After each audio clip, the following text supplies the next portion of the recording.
So I missed some of that conversation.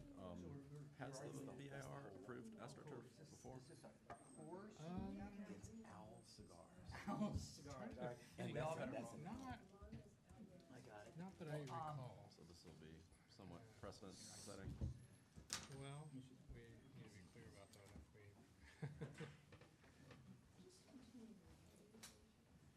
I told you, I want you to meet Mike, listen what he's, been up to, what he's been talking about, Got it. and just, Should I hand anything out? you can. I have these ready. Oh, okay, good. And I said, because they're like, well, what about? I said, hey, that's why Mike's here. He's got a lot of good ideas, and I said, and everything. And Mike is willing to make them happen, whereas before it was always somebody else. Right, that's it. Everybody says you should do it, and you've got enough. Your plate is full. You're spilling out of your plate, man. Yeah. We're working on cloning me in my basement lab. I don't know if I'm gonna get there. Where do you want me, Captain? Did I not, you get the Radke seat. Radke.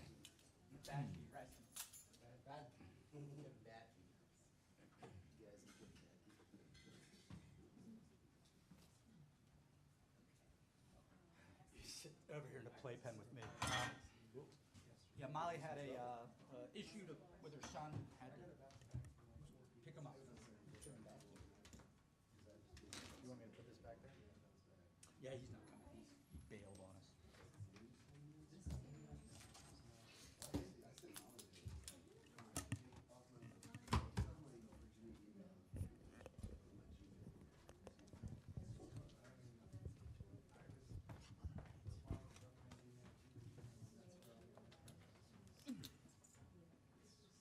All right. Let me smile.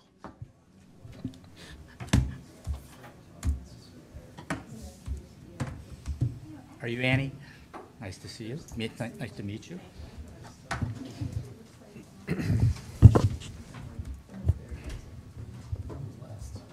I'm shorter in real life. Short, extremely short. Yeah, you missed, David, you missed the shortest BAR meeting of all time. Did I? Did you make the most of it and go someplace after? We did, actually. It was wait, the last meeting? But you were with Yeah. us. Yeah. I was in here. Oh, okay, I was gonna say, Ron, was yeah. No, A little- we went to Crush. Yeah, a little pricier than we're used to. Well, everybody was walking down the lawn, the mall to look at the lights to see if they were appropriate.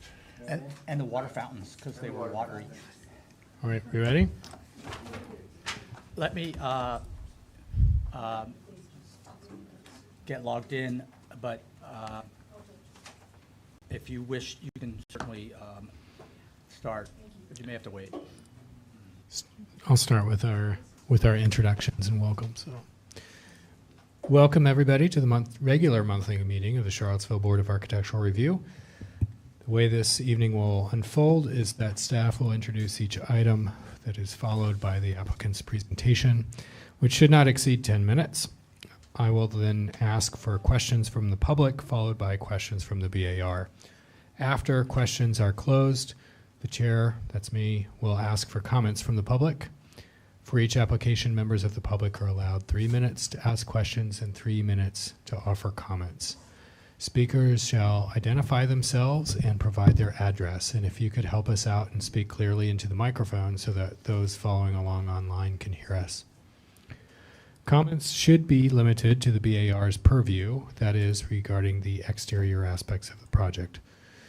Following our discussion and prior to taking action, the applicant will have up to 3 minutes to respond.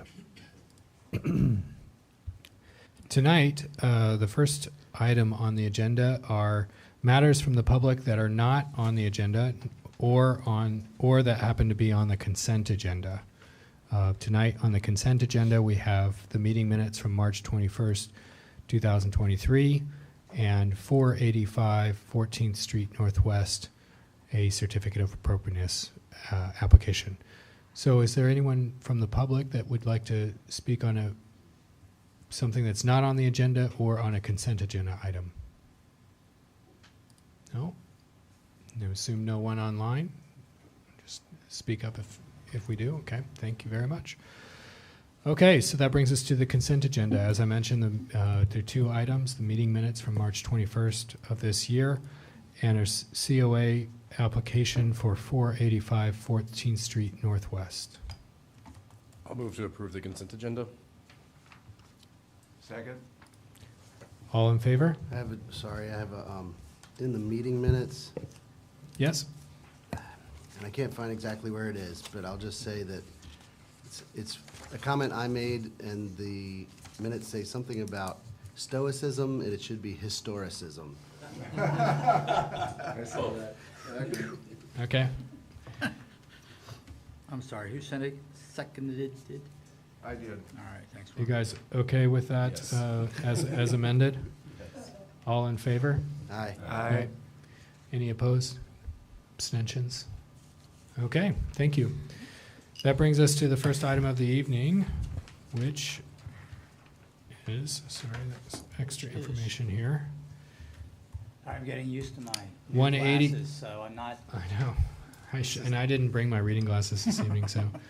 I believe the first item then is a new item, COA application 180 Rugby Road. excuse me, correct. And just, yeah, Molly had to go pick up her son unexpectedly. The person watching them wasn't able to get him, so everything's fine. She just is, she's home laughing at us right now. So this is a COA request for 180 Rugby Road. It is within the corner ADC district. It's the house just before you cross Beta Bridge on the east side of Rugby. Constructed in 1929, and I was going to have Molly give the report so she could say Stanislaw Mikulski, but she's not here. But he was the architect, and Georgian Revival, 2.5-story brick structure. The request tonight is to do some cleanup in the landscaping. There's nothing that's of any concern except for the proposal to do AstroTurf in the front yard.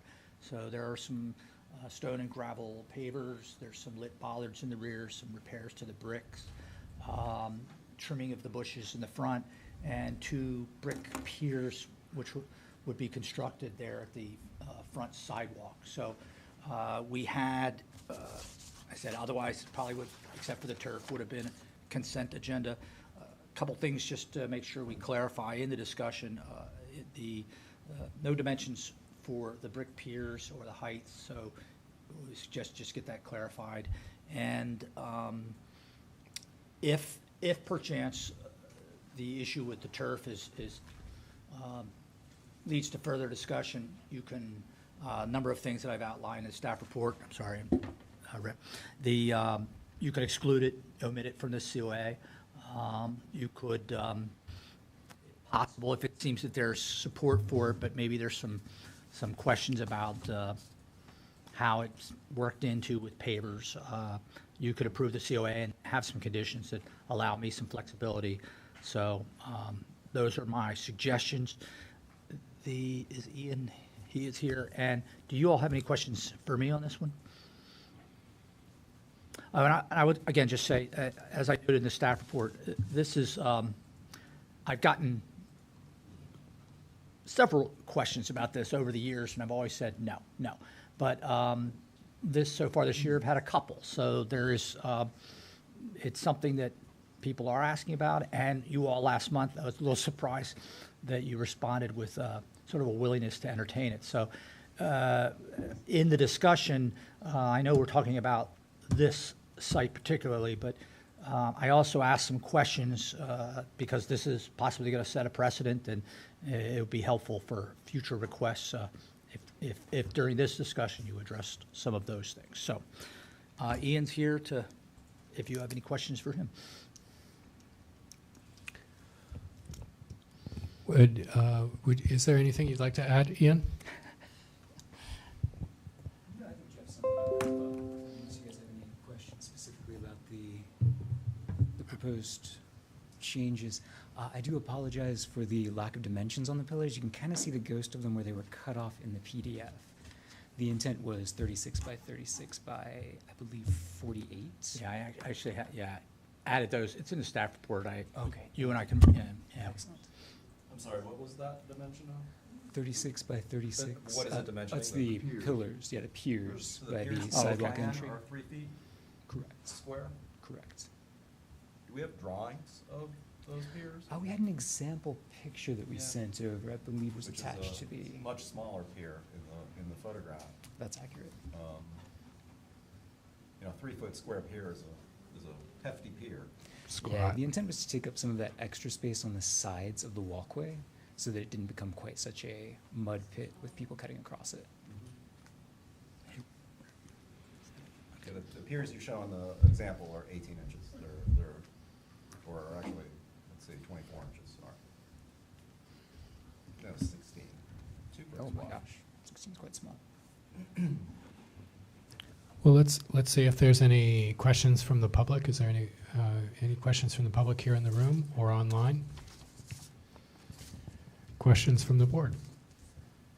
Could you describe the artificial turf product, what the substrate is, what the material is, and then like how tall the Let me grass would look? pull that up. I know it was in a document. I believe the height was 1 3/8 inches. It's not artificial turf quite the way you think of artificial turf, like for an athletic field. It's more of a synthetic turf. It's 1.25 inches tall, and the underlayment for that is a quartz pellet. So sort of it's- a very fine quartz pellet or a very dense sand, depending on how you look at it. And those little pellets they're loose, so they could come up. It would need Potentially. maintenance My for understanding is that sweeping they and would, such. Yeah, definitely. Well, especially in that location, there would be sweeping maintenance anyway. So. Absolutely, please. I represent the property owner. I have this turf around the swimming pool on my property, the same product. You never see the underlay. It's just, it allows rain to pass through. So it's great if you happen to have a dog or cat. Excuse me, I wonder if you could Hey, Garrett. speak Yeah, at the yeah, go on. microphone, just because we have some people that follow along online and they can't hear. Sorry. My name is Garrett Smith. I'm on the board of the property owner Wooglen Company. We have the same product at my house at a swimming pool. It's not like the sort of artificial turf you see on a sports field where you have chopped up rubber. They can fly up. It's completely covered by the synthetic material, but it also permits drainage, and so there'd be a system beneath it. I think it's primarily sand, at least at our property, and that's what we would ask the contractor to install. It's also comfortable underfoot. It's not super hard. And do you have a detail or a cross installation? Like how deep is gonna be excavated to create this sub-drainage? My understanding is it's typically about 8 inches or so. And there'd be maybe a gravel layer below with piping to carry water away, sand above that, and then the fabric of the artificial grass. Mhm.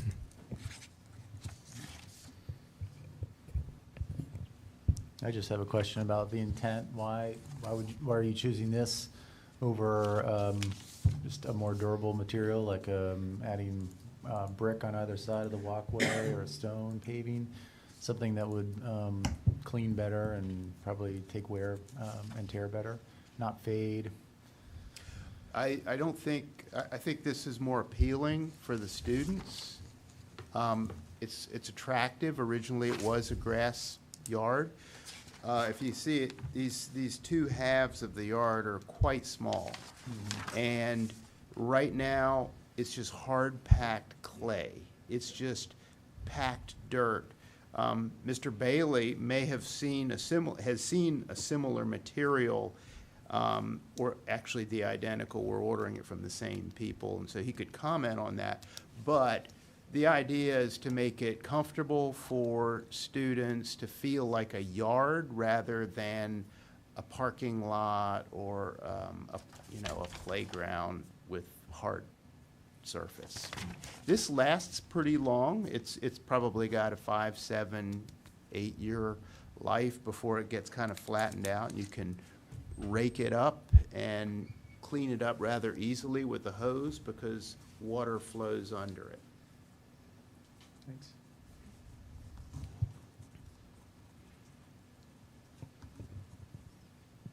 I see on the drawing also some landscape lighting. Or some pathway lighting? Is that also part of the project? Correct, yes, to the left side of the house by those landscaping steps. And what kind of lighting is path? I was sent some specs by Mr. Warner as to what those needed to be. We have not selected a specific product. The There's- contractor was not Yeah, specific about it, so there's still plenty of room Okay. within those guidelines. And I think there's some confusion on the bollards. They will not have lights on them. Oh, okay. They're just, Okay. light describes the gauge of the bollards.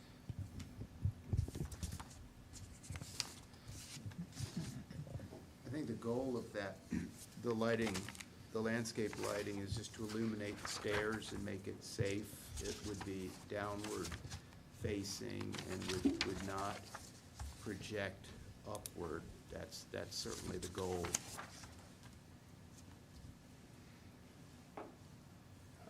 Did y'all, I guess, the hedges that are run along Rugby Road, those holly, or do you know what kind of hedge those are? It's a form of They're holly. yeah. Okay. Those will remain. And I guess I was just curious if y'all considered, instead of these large brick piers, just infilling with more holly hedge to kind of fill the gap between the end of the existing hedge and the entrance sidewalk. Our original intent for the piers was to add a gate, though that's not happening at least at this time. I know when I initially reached out to Mr. Warner, that was still the plan, but no longer is. We've had some crime incidents on the front porch of the house, and so we kind of wanted to restrict access to the house. We'd like to leave that option open for later, whereas infilling with holly doesn't achieve that purpose as well. Well, I guess part of where I'm going with this is potentially maybe infill some of it with holly, and then you can get a smaller pier. I think Roger was going down a path that I would follow, that 3-foot square seems mighty large in proportion to this property. But Squat. Yep. Any other questions? I would say we can accept a smaller pier. I think that's not an issue. 18 inches would be fine. Question, let's see, we'll go to comments, if there are any comments from the public, either here or online. And comments from the board.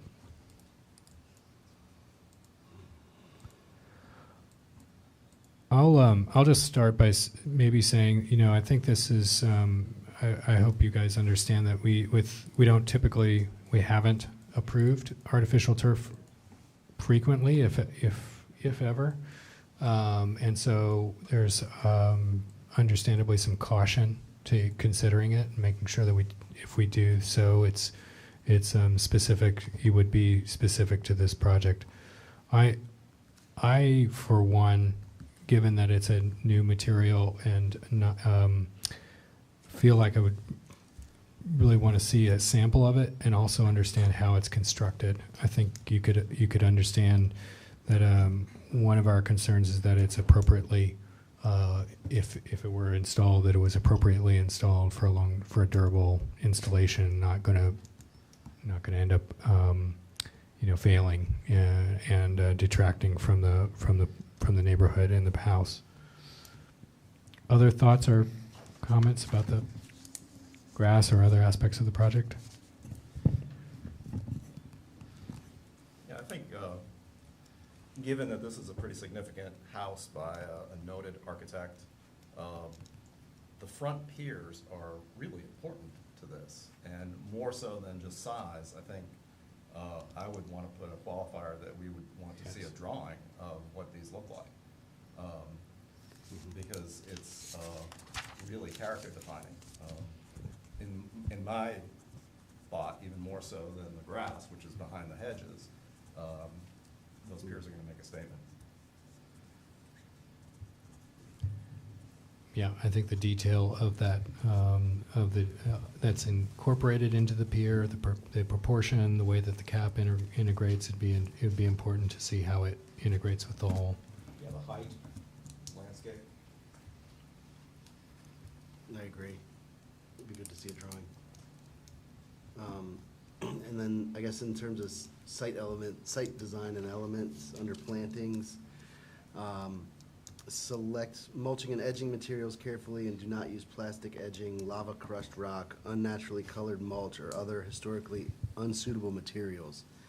That would kind of lean me towards the no side of the synthetic grass, though I might be convinced that it's not a planting, so. You know, I think I don't know, I'm just going off what we've got in our guidelines. I'm just curious, what is the name of the product? I'm looking online to see what we've got. So there should be It didn't have a web page. It just said, web page coming. That's all I got, so. Molly, I Molly thought sent out a Molly response sent it out. yesterday. There wasn't a lot of information. If you go on the thing Molly sent, you can click on their website, but then It's it's like, only send 2 us your pages. contact info. Oh, okay. Because there are a bunch of other products available here. There's a Lawn Max 55. Yeah. Yeah. I selected the product because we already have it in a location and I felt good. It's also, I'm trying to remember, there's a historic home in the county that's a wedding venue, and that's where I initially saw it. It looks, you know, when you're on it, yeah, you know it's artificial from a distance. It has a nice appealing look, and the artificial strands of grass are not all the same color. There are a couple of, there's some gold in there and some green to sort of mix it up a little bit and make it appear natural. So you said you've seen it at a wedding venue. Was there another spot that you've? My own house. Your own house, okay. Next to a swimming pool where we're having similar problem with really hard packed red Virginia clay and chlorines splashing all over it, killing everything. And here, of course, it's college students' feet. I'm a little worried that in the pictures of the existing conditions, there isn't even a weed in there. I mean, it's just completely packed down. So I know this thing has a 8-year warranty on it. I think you said it's good for 5 to 7 years. My concern is that once we let someone put something down, we kind of hope it ages in a nice way. Because we don't have a whole lot of enforcement to say, okay, that AstroTurf has just been flattened and is ruined, and now you guys need to replace it.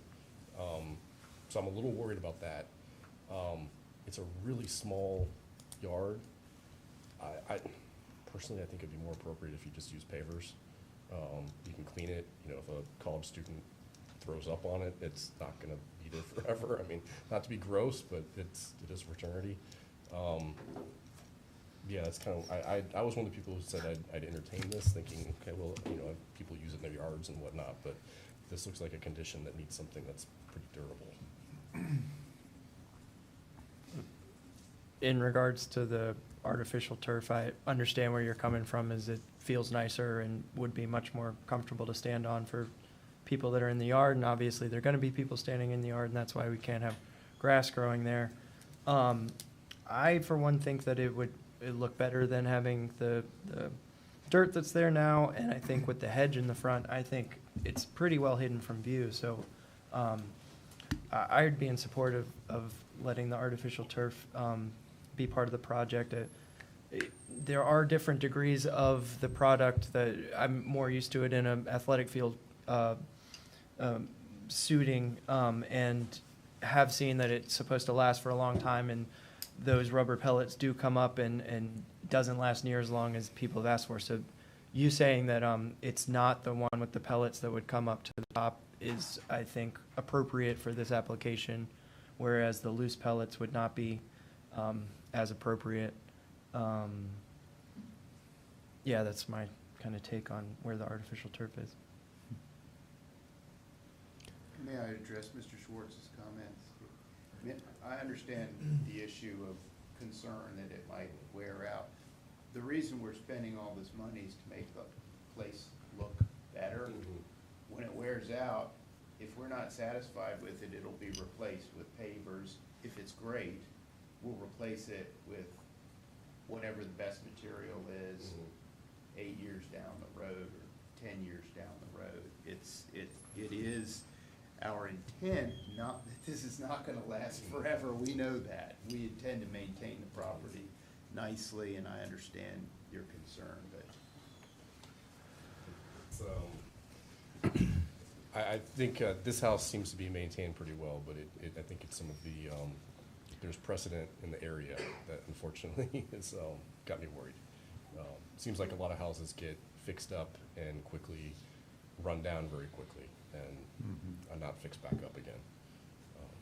So I don't know if I can hold that against you guys. But that was I think my issue with it is just the location, the prime location, and the fact, to Roger's point, that you're dealing with a really impressive house.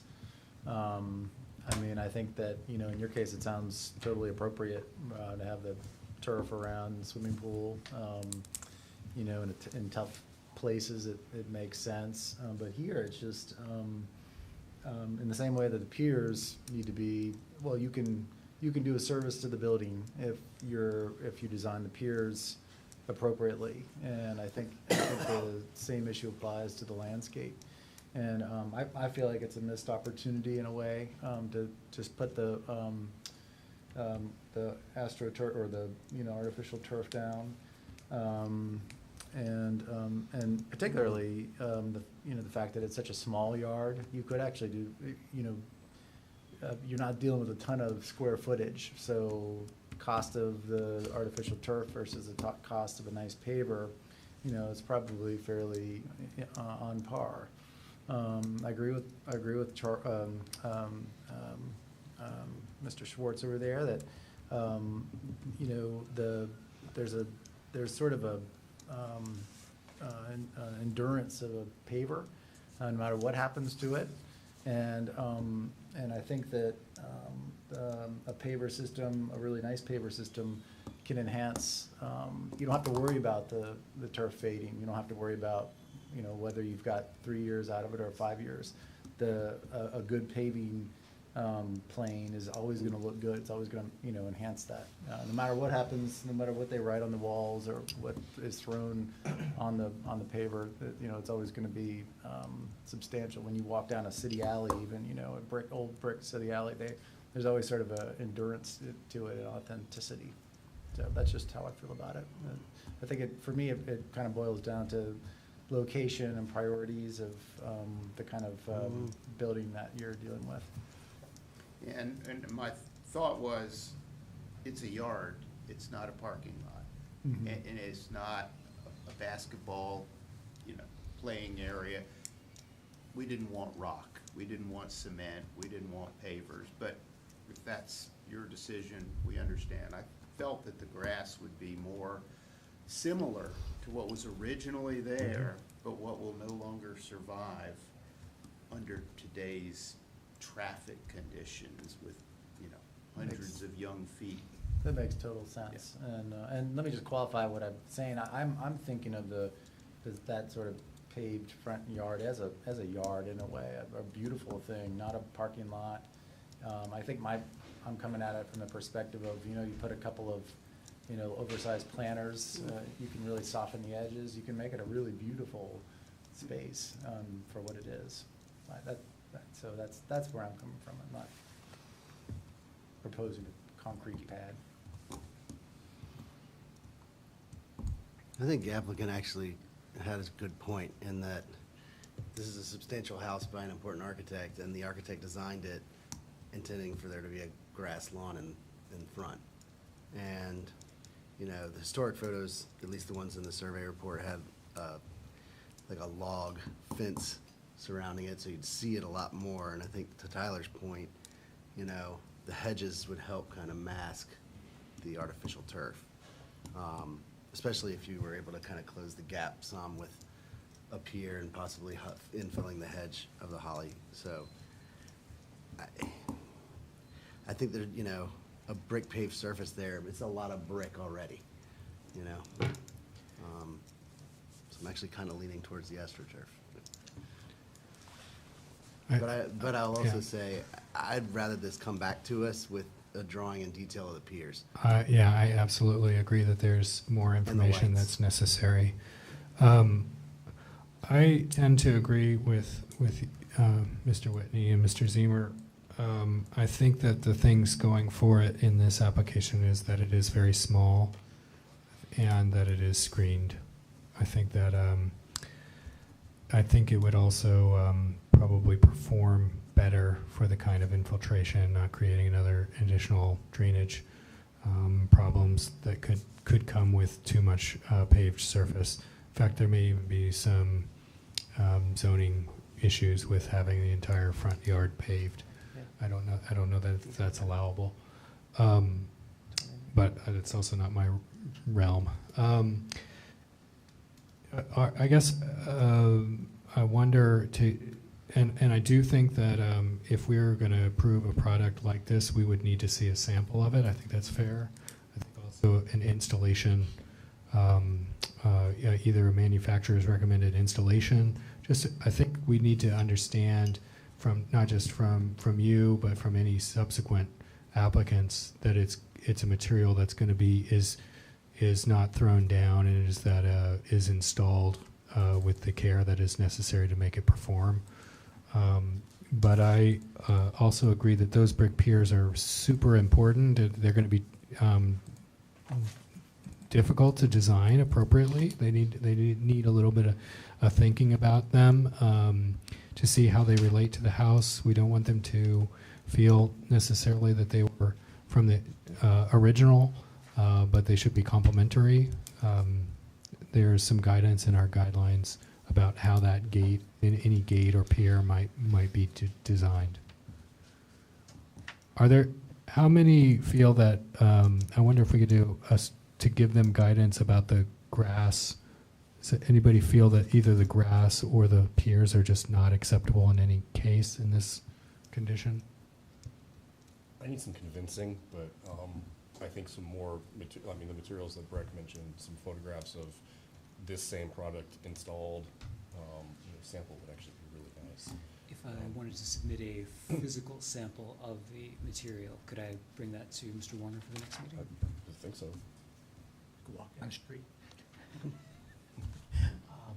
I was just going to ask, in the discussion last month, there was it seemed to be some that the turf, if it wasn't the prominent feature. So is there any thought to the turf, but incorporating stepping stones or something such that it's not the predominant feature? I was going to ask you all about that.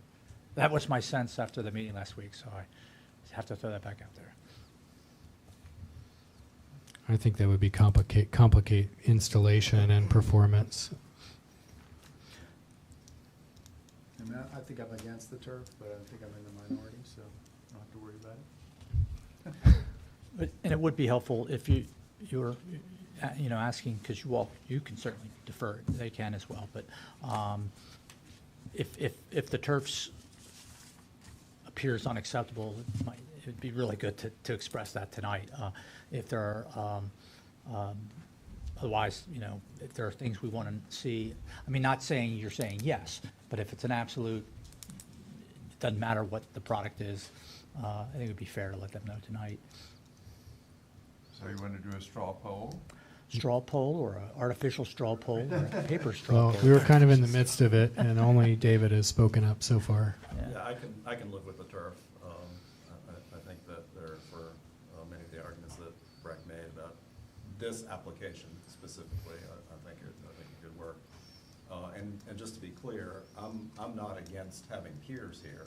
I just think they're a really important design element. Certainly, I understand your and, concerns. have to be detailed. They could have a larger base, they can be corbelled, they can be panels, they can have mouse toothing at the top. I mean, there's just a zillion things you can do.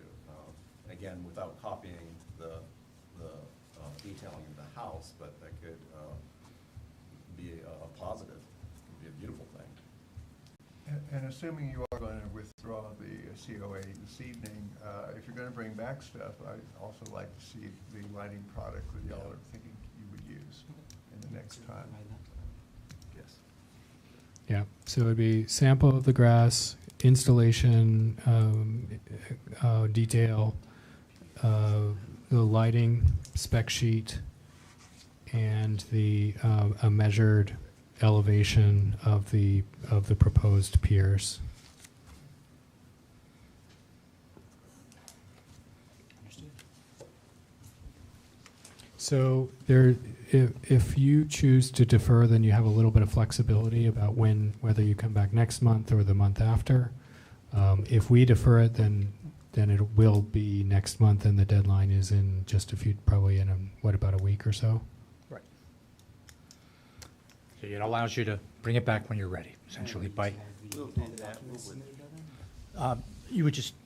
you all would ask them tonight, you request a deferral, and then it's when you're ready, you let me know you've got the stuff ready, and we'll put it on the agenda again. Otherwise, yeah, you kind of have to scramble. Let's do that. Let's defer on our motion or our request. Okay. Thank. I'll move to accept that deferral. All right. Second. Second. All in favor? Aye. Okay. Any opposed? All right. Okay. Thanks, Thank all. you. I hope we gave you guys some Yeah, good and I'll guidance. let you know. I'll fill you in tomorrow. Garrett, good to see you. Thank you for your help. Thank you. Our other question. Yes. All right. Next item on the agenda is 410 2nd Street, Northeast, Certificate of Appropriateness application. Moving along.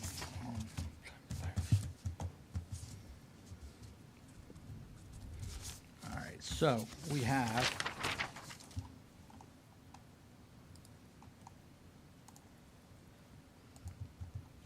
well, Molly put together some slides. So this is 410 2nd Street Northeast. It's a wood frame structure built in 1896. It is a contributing structure within the North Downtown ADC district.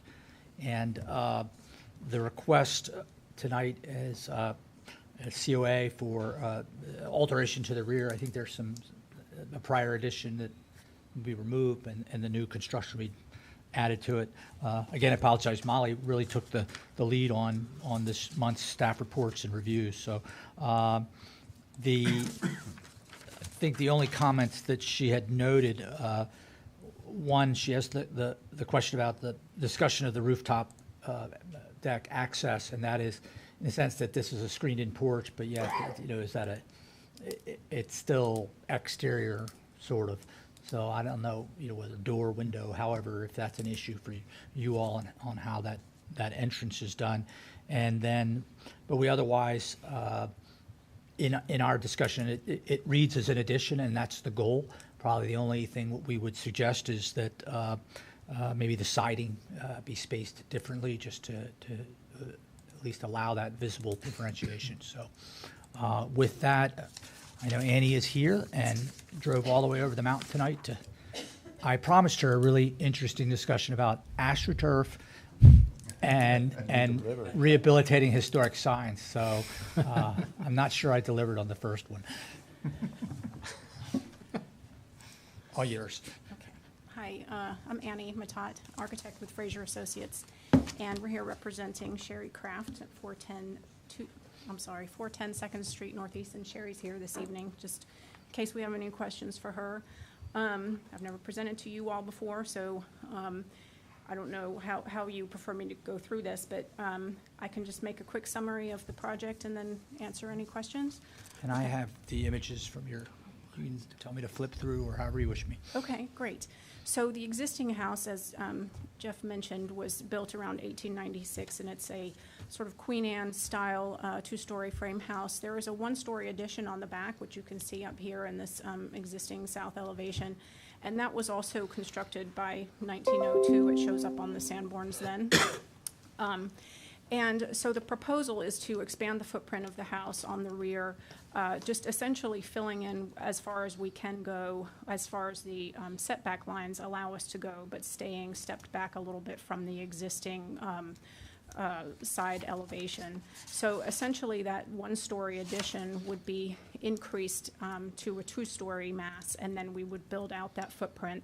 And there is a site plan that shows that footprint expansion. Well, anyway, Yeah. just coming out just almost to the south elevation of the existing house.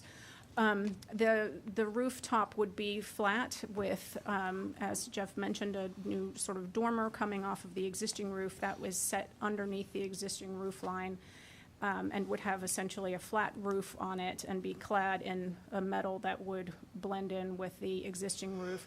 And then on that roof deck, the center section would be screened with retractable screens, and then one piece would have a pergola over it, and the other third, essentially, roughly third, would have no pergola or screening. So that would just be an open rooftop deck. And that is the side that's facing the parking lot on the south side, so that side is just a little bit more visible. None of this is very visible from the street, but we included some rear elevations just so that it would be clear what we were proposing, and we've turned off the landscaping and the fence on there. Of course, you can't really see that rear elevation, but that is what it would look like from the rear. In terms of materials, we're proposing a brick veneer on the foundation and then cladding the frame walls with a composite siding. We've requested just a smooth, clapboard painted. We can definitely vary the exposure on that from the existing, or we can even change the profile up to, a Dutch lap or something like that if we want to differentiate it a little bit more. Do you want to flip back to the other views? Let's see, Just which maybe ones one. she included?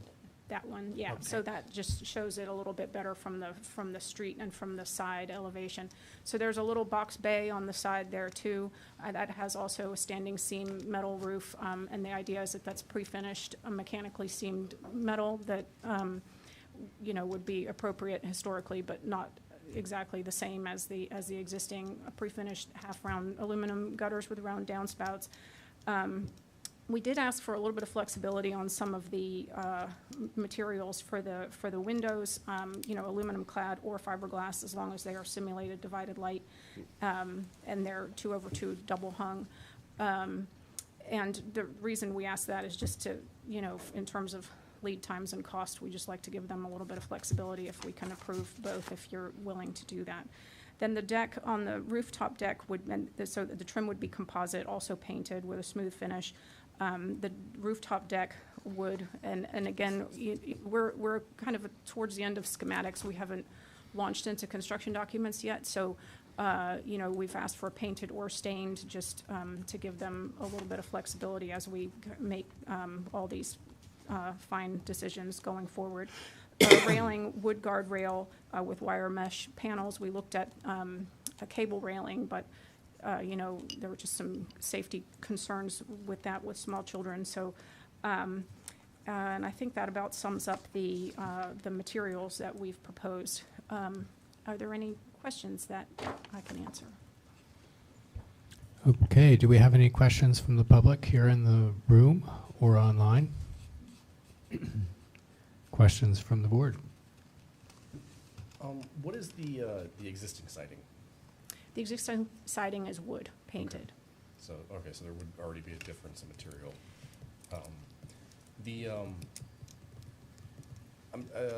You've got an existing window, I guess, one existing window it looks like on, that's the lower level, north side. Is that, actually going to exist? Are you is the addition being completely removed, or is that little wall segment gonna stay? I'm just kinda Well, curious how that's gonna be treated. the idea is that addition stays and we build on top of it. Structurally, we have not gotten into the details of how that will actually work. I mean, we really have to investigate the foundation and the, load-bearing capacity of that whole thing. I mean, it was built by 1902, so, and I have not crawled under that part because there's only a cellar under a small portion of the house. So, from a zoning standpoint, that addition, if we want to call it that, it may be original to the house, I don't know, but that wing, I guess I should say, violates the current setbacks by just a bit. So if we build up, we can stay, as long as we, don't go further out, we can stay in that footprint. So the idea is that that stays as much as possible, and then we build up. So the idea was that, we could keep that window, it's a nice, good wood window. Otherwise perhaps we could reuse it. So I'm not sure I answered your question. You sort of did, and I'm just curious if, is the siding gonna stay on that one little wall segment? The idea was that the siding would stay on that portion, so we have that horizontal band across there where the current, Okay. sort of roof cornice, eave is, so that could stay. Of course, we're replacing a window with a pair of doors, and then we're adding another window, and actually there's a window there, but it's offset a bit, so we're actually moving that window. So, how much we're going to be messing with that, I think as we get into the details of that, that was the idea, is that stays and reads as that was there, and then we built on top of it. That makes sense. So now I'm understanding the white band and the, okay. There also, just trying to understand the rationale behind the shutters. It looks like you're keeping the shutters in the existing window. It looks like most of the new windows don't have them. You did put them on the south side. They show up a little differently on your hardlined elevations. Are they gonna match the existing? Are they gonna be without the little louvers? The idea was that they would be flat panels Okay. as opposed to the louvered shutters that we have now. I think that you may be right that on the model, we probably took one of those shutters and copied it over there, which would not be perfectly accurate, but they would be flat Okay. panels. So just, it'll be a subtle difference that those are new, I guess. Right, Okay. I think I got it. okay. Is that rear volume, is that part of the original building, or was that added later, do you know? As far as we know, it shows up on the Sanborn by 1902, which is the first Sanborn that the original house footprint also shows up on. So it could have been, a couple years later, or it could have been originally part of the structure. We're not certain. The siding matches pretty much exactly, and, so I think, the windows are the same. So as far as I can tell, it's the same year. It's been heavily remodeled on the interior. They've opened up the, ceiling in there and everything, so it's a little bit difficult to tell on the inside. And you think it's feasible that you'll be able to keep some of it? That's the hope. One of our next steps is get a structural engineer on board and work out all the details of that, so. And I just have one other question, I guess it looks like from the renderings that the intent's to paint the new siding the same color as the rest of the house? Yeah, we haven't settled on a color yet, but, part of the scope would be to paint the whole house. Just, it's getting to the point where it needs it, so that would be the goal, yes, to paint it all. And I think that would probably look better to paint it the same color. If we need to differentiate it a little bit, we could probably do that, but, yes. Could you clarify the new dormer that you're popping through the existing roof? It's, the sidewalls are flat with standing seam metal, and then it's a membrane roof on top? Well, it either be membrane or metal. I think it would be pretty much flat. Again, these are still schematic, but then we can get a headroom of about 6.5, 7 feet up in there, and come out of that attic space with, a pair of double doors just to get, just as much light as possible in that attic, because it's a pretty nice volume up there. So that would be a bonus room space, and then connect out to that roof deck. So with the flat roof, we thought that tied in better with, we looked at all sorts of, gabled roofs and hip roofs and everything, and it just got really crowded and large looking. So that's why we stepped it back to the flat. So we will need to work on the details of what that is exactly, but the idea is that it blends in with the roof, material, so it doesn't look like a big dormer back there. Got a question. You had mentioned some flexibility with windows, and I didn't quite understand. You mean, you mentioned both fiberglass and aluminum clad. Is that the flexibility that you're talking about? Right, yes, just to give them a little flexibility on material and manufacturer,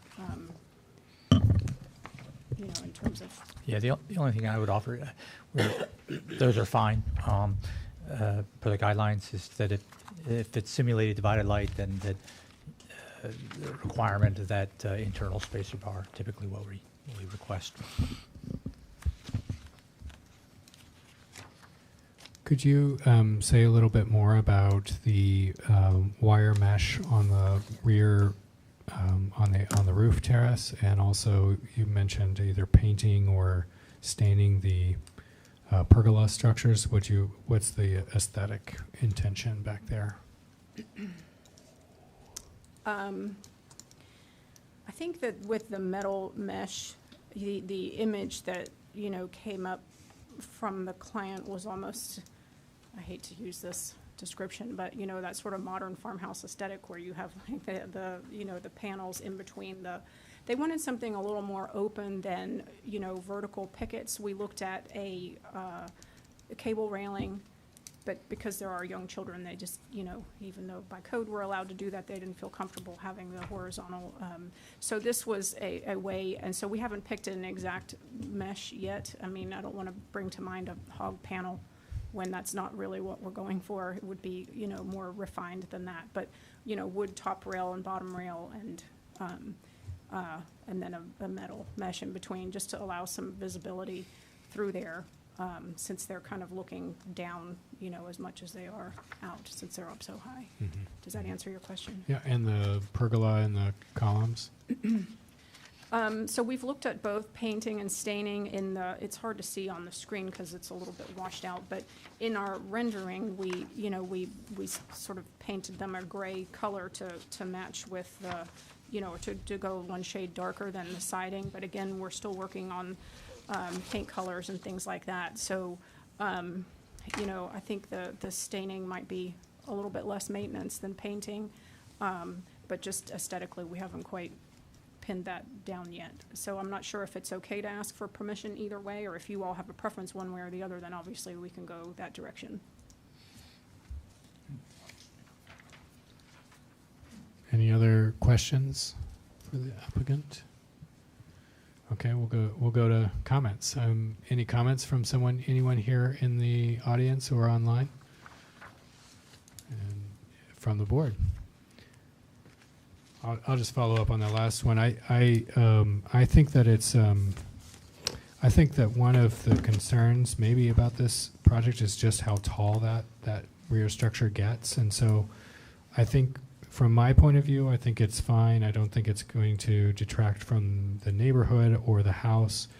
I think that if it's done in a clean, contemporary way that distinguishes it, that's probably a good thing. And I think that personally, that a darker or gray tone, not white, would probably be less visible and maybe mitigate some of the concerns about the overall height of that rear addition.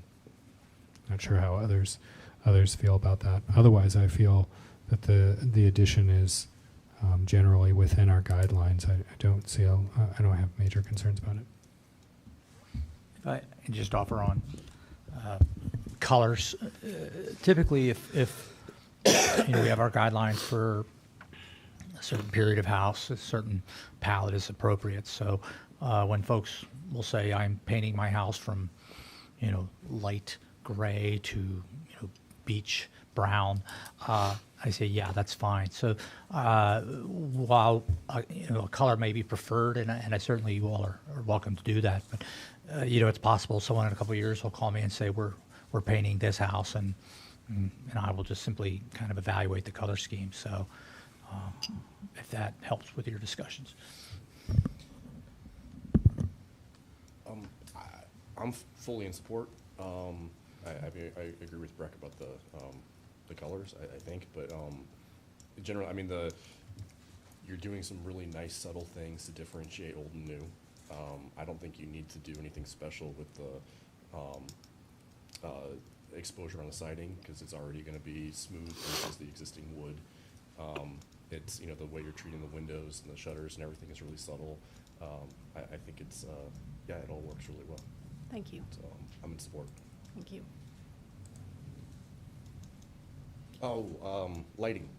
Sorry, that was on my mind. I don't think we talked about lighting at all. We didn't talk about lighting, and when the previous agenda item came up, I thought, oh my gosh, we haven't talked about lighting. Again, you know, we're wrapping up schematics here, and I mean, if, you know, if there are things like landscaping items and lighting and things that we need to come back with at a later date, you know, the goal today really is to make sure that we're on the right path, that we can move forward, you know, and not kind of get to 95% CDs and then find out that, you know, there's a big issue. So we can definitely come back with lighting. I mean, you know, we would definitely have some around the back there where those doors are, and you know, we'll need to work out what the details of that are.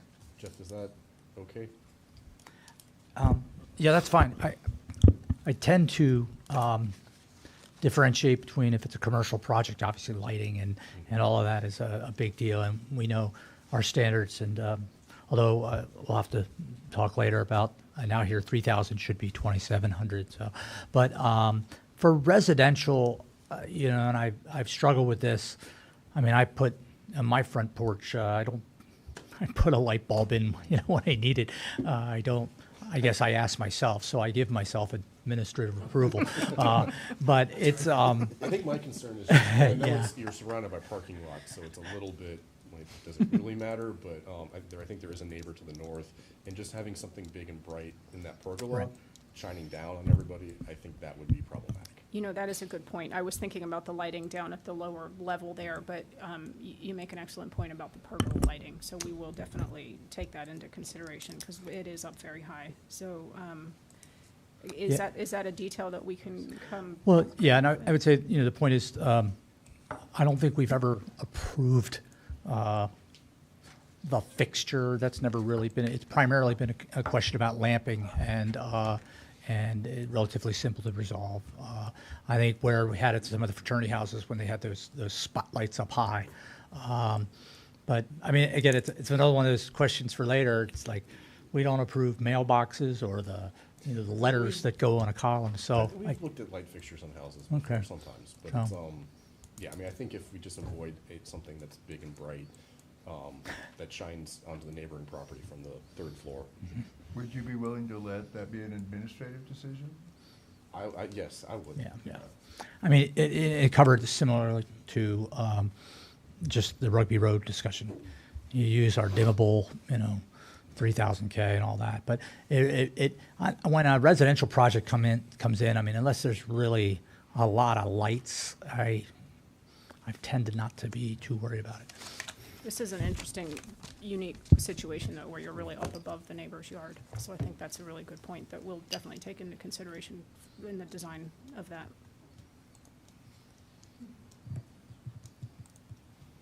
Other comments? I think the design is elegant and should be approved. Thank you. Yeah, I can support this too. It's, especially considering it's not on the street side. As far as lighting, it might be something as simple as overhead lighting, then it might just be two sconces next to the door. It's a small enough space that it'd probably be enough light.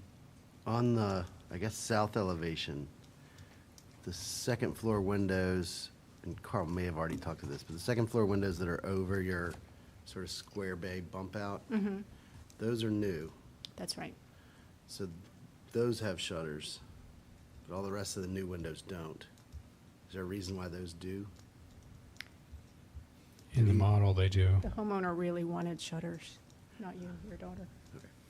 I guess I was just, So we said we would ask, she said if it didn't work out. And so that's why we differentiated them to be a flat panel, okay. as opposed to a I missed louver that part. shutter. I'm sorry. Okay. That's okay. I was reading it where like the one window on the north side that was original was retaining its shutters. That's And right. then all the new weren't getting shutters. But now I understand. Okay.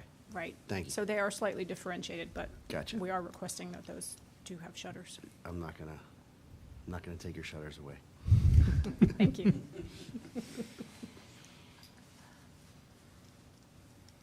And Jeff, we've approved fiberglass windows. Okay. Yeah, it's vinyl, we stay away from. In fact, we even had a composite window back when Mike Ball was on the BAR, had some discussion about that he was comfortable with as a builder. So I think vinyl, it's really vinyl we do not allow. That's the line. Okay. I don't have a whole lot to add. I think it's a nice project and would be in favor of it. Thank you.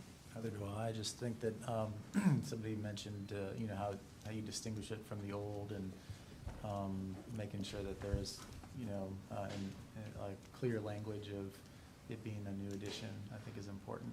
So it doesn't, at certain places, blend into the old. But overall, I think it's going to be a nice addition for them. Thank you. Anyone want to take their hand at a motion? It's all typed up for us right here. Just need to add the part about lighting. Well, where is it? Well, All right, I can do it. Thank you. Oh, there it All is. right. Having considered the standards set forth within the city code, ADC district design guidelines, I move to find the proposed rear alterations, at 410 Second Street Northeast, my up-the-street neighbor, satisfy the BAR's criteria and are compatible with this property and other properties in the ADC district, and the BAR approves the application with the addition that the lighting would be administratively approved by Jeff Warner. Second. all in favor? Aye. Aye. Any opposed? Abstentions? Okay, thank you very much. Well, thank I you. hope that gives you what you need. Thank you. Thank you. You survived your. Well, she contacted me earlier and said, I'm watching my 2-year-old granddaughter, and I said, well, good luck, that, an enthusiastic 2-year-old, that's been a long time, so. Yeah, new baby, so. We've been busy. Busy week. Excellent. So that's very nice to meet you, and Sherry, you're all good? Yes, ma'am.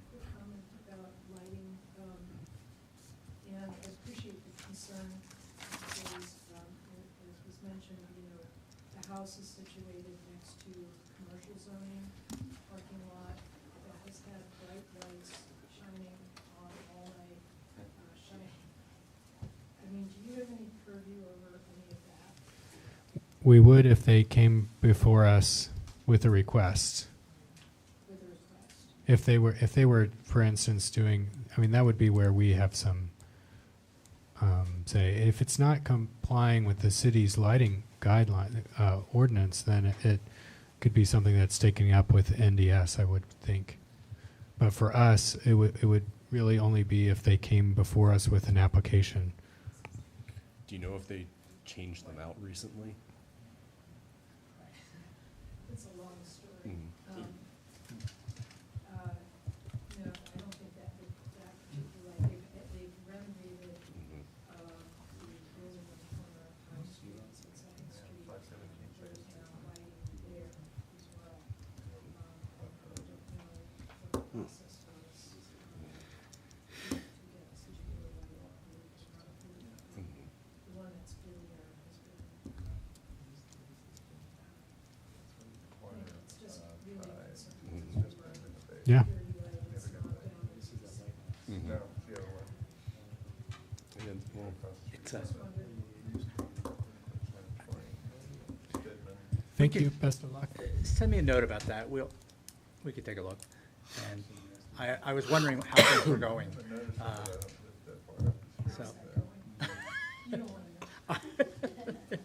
right. We're on Channel 10, so we'll save it. All right. Hey, take care. Say hi to Bud. Yes. Say hi to Bud. You just have to, you have to ensure that Bud will not be displaced by the construction. All right, next item is 704 Park Street, a preliminary discussion. Give me a second to Okay. to find. Do you, is everybody Lee? doing okay? Do we need to take a bio break? Take a break and let me find where she is, because I don't think she's, I need to find her in the Zoom. room. Okay, let's take. Give me a second. Let's take 5. Would be everybody want 5 minutes for a glass of water? We're doing Sure. well on time. Okay, we'll meet. We'll resume at 6:40. Which my watch says 6:35. So. Remy, do you see?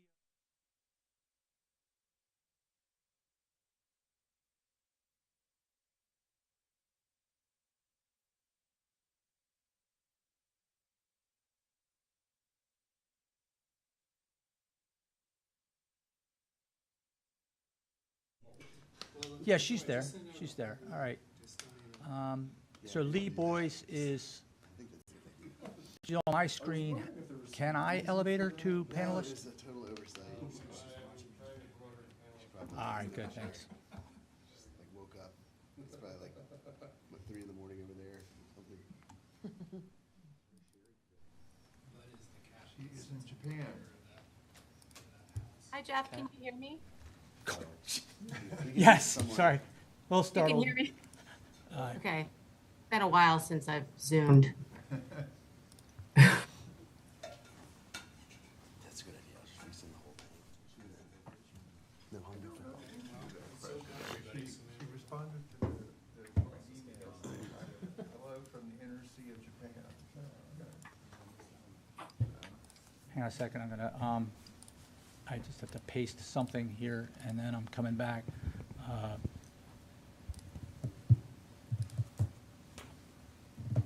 There we go. All right, while I'm doing this, so Lee is on the screen, and this is this is only a preliminary discussion. In fact, I think more of an inquiry, probably a better way to say it. This is, and I got to go back to sharing my screen again. That's a picture of me.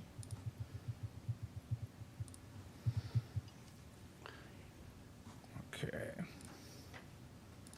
Getting there, Lee. Hold on. No worries. So, and I won't belabor, but just quickly, this is a house in the North Downtown ADC district. It's on the east side of Park Street, and the district ends just on the opposite side of the street. It was built in 1987. It is considered contributing to the district, but it's not listed on the National Register District for North Downtown. In fact, not even on the inventory. And as best I can determine, there was nothing here until this was constructed in 1987. And Lee had contacted me about, one question was to replace the windows, and the other was to paint the brick. And I had to admit, being somewhat familiar with this house, that the windows have always bothered me, so I'm a little, enthused, but I'm not the designer here. So I thought that painting of the bricks probably, that's a difficult lift. I did look up and down the street. There are some painted brick houses, mostly all the way up towards High Street, so sort of between Farish and High is where they're concentrated. So while painted brick is not, it's not typical, but it's not unprecedented on Park Street. The windows,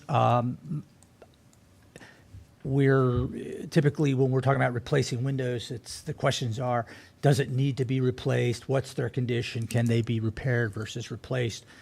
Unless you all have really strong feelings about what you know, a 1987, you know, architecture is expressing. I thought that you could evaluate this through the lens of a new construction or addition, and use that to maybe determine something that gives the building a little more life. So you can tell me I'm wrong, but that's my suggestion.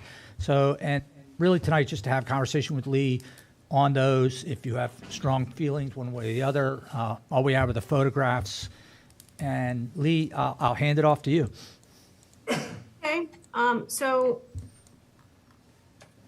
our thoughts are,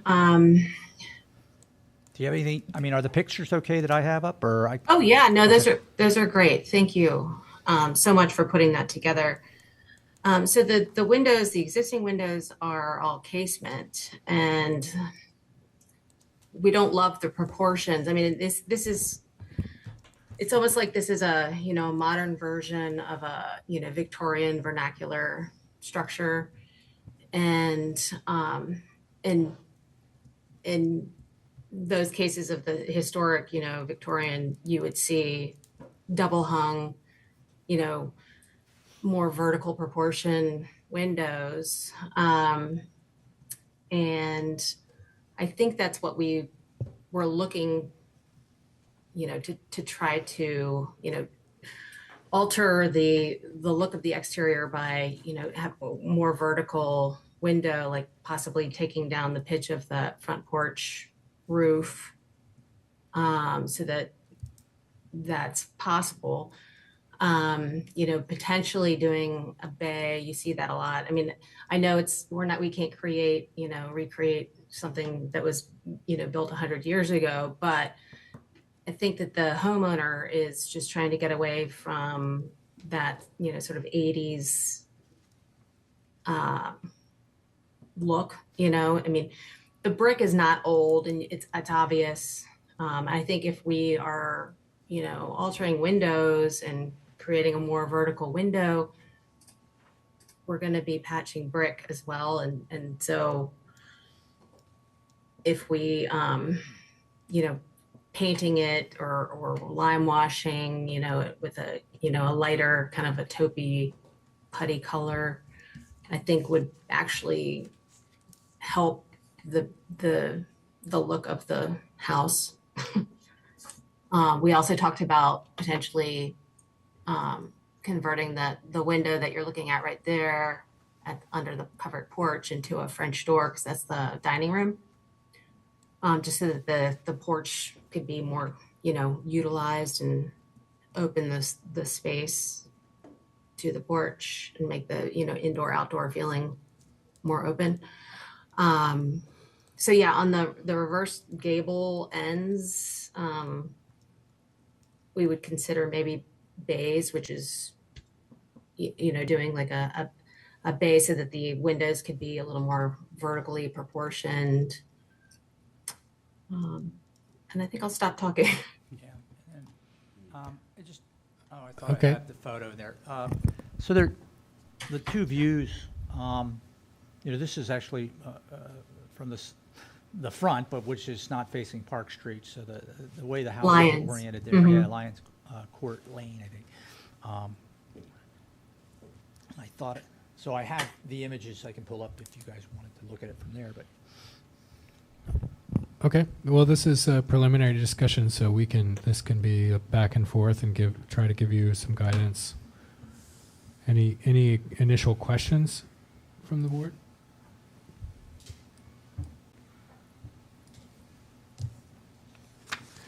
Lee, when you said add a bay, were you discussing a potential addition, or are you talking about just the sort of structural bay of the window itself? Yeah, just the structural bay of the window itself, potentially, you know, you see, like, just like I was actually looking at that last project, and how they have, you know, a 3-sided bay on the reverse gable end that Projecting window. is a, you know, kind of a historic feature for a Victorian home.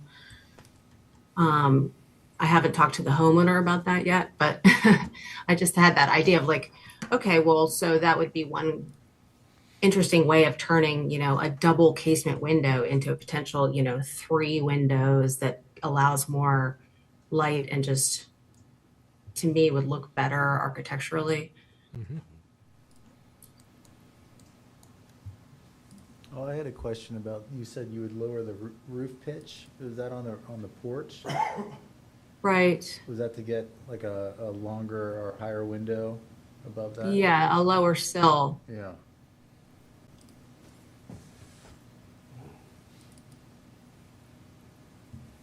Yeah, I think all the things you're talking about are going to be improvements.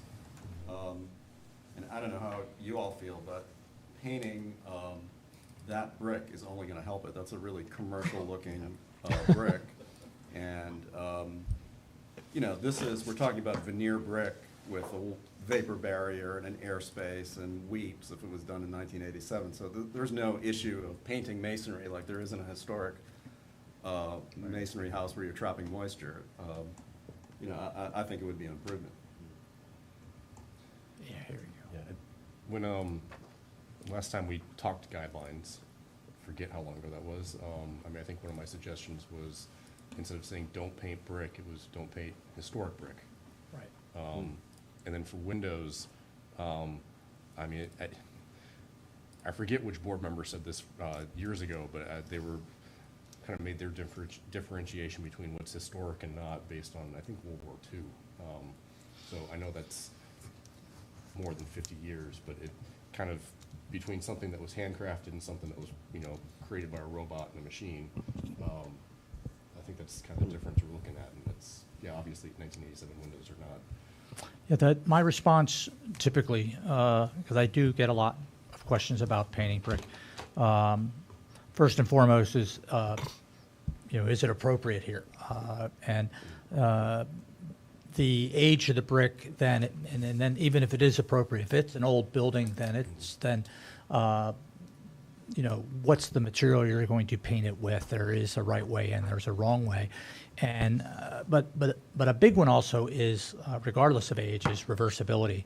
And I think I learned a lot following what's been going on at the Farish House with that work, where someone decided along the way, I don't want this paint on this brick building, and really did a tremendous amount of damage to it, removing it. So there's that. I realize we can't, determine what happens in the future, but that is something I just urge people to be aware of. So, but I think for the mechanical properties of new brick, and I think as you continue down Park Street on the east side, there are some painted brick buildings in there. That's not part of the district, but they are more, and there's in the summary, they're more 1950s, 1940s, 50s buildings. So this house sort of starts that line, if that's the context to look at it. I think your suggestion that we look at this as new construction, I 100% agree. I went for the windows. Well, for all the whole thing. Yeah. If they want to, the house being contributing to me seems like that's might have been a mistake. That's not our purview, but if they wanted to completely redo the whole house, I think I wouldn't have a problem with that. We'd have to review it like new construction, yes. That's my personal opinion on that one. I have one more comment on it, though. The brick, yeah. We do have precedent for approving buildings that are brand new that are brick that then want to be painted, don't we? We've done that a few times. Okay, just want to make sure I wasn't imagining that. So, in the same way, I Trying feel to like. think of where, but yeah. It's not often, and I tried to look it up, and I couldn't. I was going to call you and say, all right, Mr. Might have been Encyclopedia. one of Jeff Levine's projects. Maybe they were talking about doing that on West Main Street, and I think we were fine with that. Has staining ever come up in the BAR, that discussion? Like a lime Staining, wash. We've done. Lime wash, yeah. Whitewash, yeah, but like you can stain just about any color, I think. And it's, I think what's nice about it is that you're not, putting a surface on the brick that's then gonna have to be repainted, or it's gonna peel in however many years. You're dealing with like a material that just gets absorbed by the brick. And so, you know, the surface texture remains the same. So you know, potentially don't have to do anything once you stain it, which is one of the advantages in my mind of brick is, you know, once the brick's up, you don't have to paint it or deal with it. My sister always wanted a brick house. She's jealous of my brick house because of that. Hers every 10 years. The other thing I was gonna say is that were you planning on doing, like a double hung window everywhere? Yes, yeah, that's my initial thought, but we really haven't gotten into it at all. So I think your inclination, or, you know, to like, have higher windows is, like, makes a lot of sense when you start thinking about, like, sort of tying into those Victorian Gothic, precedents. And, given the fact that some of those windows have clear stories, you know, and you could almost start imagining replacing those big chunky 80s windows with clear stories with nice long, single double hungs. It could be really, like, you know, it could be a Right. pretty easy transition. And then I think also your idea of maybe helping out the upper windows by, like, enhancing that verticality, but maybe cutting out the sill makes a lot of sense too. So I mean, everything you've said, I think makes a lot of sense, and look forward to seeing what come up with. Anybody see something they're really concerned about? I guess I'm just concerned in like 50 years, people are going to look back and say, man, that was a really good example of 1980s architecture. Mike They should Brady have at put his glass best. block in those windows, yeah. Right. I mean, Another thing they're talking about is doing, you know, a fence around the whole yard. That's a totally different subject, but I guess I thought I would bring it up, like a picket fence around the whole yard and more I think landscaping, kind of. philosophically, that is a challenging thing to wrap our head around. You know, it's things that are built now, one day will become historic. Yeah. Totally. So you have to kind of keep that in mind. I tend to agree with Carl. I don't know, in looking at the map that was included in the staff report, you know, the next youngest house, I believe, is, you know, 1961 or something in this area. Maybe one in 98 that obviously is later, but, you know, Well- I kind of tend to lean with Carl that, like, why was this listed as a contributing structure in this particular district? I think it's just the lot. location. Yeah, I think the prominence on that corner probably. Right, and also, you know, Kevin Riddle's little ranch house up there between, you know, up the street is contributing. My understanding was that in downtown, north downtown, everything was called contributing. Not to say had nothing to do with the you know, historic nature of it, I don't know, but everything was. In fact, even down on Farish and Park, that pool house. So we have these in a few places. I do want to say one thing.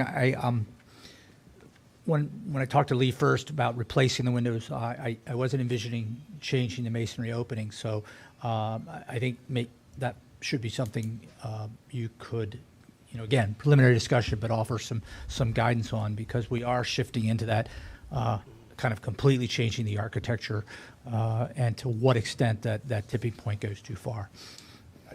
Completely rip off the brick, turn it to siding, take the roof off the house, whatever you want to do. I mean, just make it fit our guidelines. Sorority house on Rugby Road. No, but yeah. I think you're hearing a willingness, given the age of the house, to do. Ironically, I worked for the architect of this house, and I have huge respect for him, and he would probably agree 100% with our entire discussion. Keep the porch columns. The porch columns are neat. Yeah. Yeah, I mean, I kind of like the side lights and transom at the front door too. Yep, me too. Okay, any other questions for us, Lee? I don't. Thank you. All right. All right, thank you very much. Thank you, Lee. Thanks. I can't see you, but I will see you soon. Okay, thanks so much. All right. Okay. Let's see, okay. Okay, I think this is over to you now, Jeff, right? You've got several items. It is, and let me reorient myself quickly. So, and I'm going to introduce you to Michael Kaplan over here. And Mike, I don't know, Mike, if you want to stand, or you can pick up the microphone and sit it down, or scoot your chair, whatever's good for you. So I was contacted by Mike last summer, and he can tell you his background and history in this community, and but interest really in how do you create a buzz in the mall? What are the things that we have that we can emphasize and get people enthused about? And I think we've had a lot of discussions and some good ideas.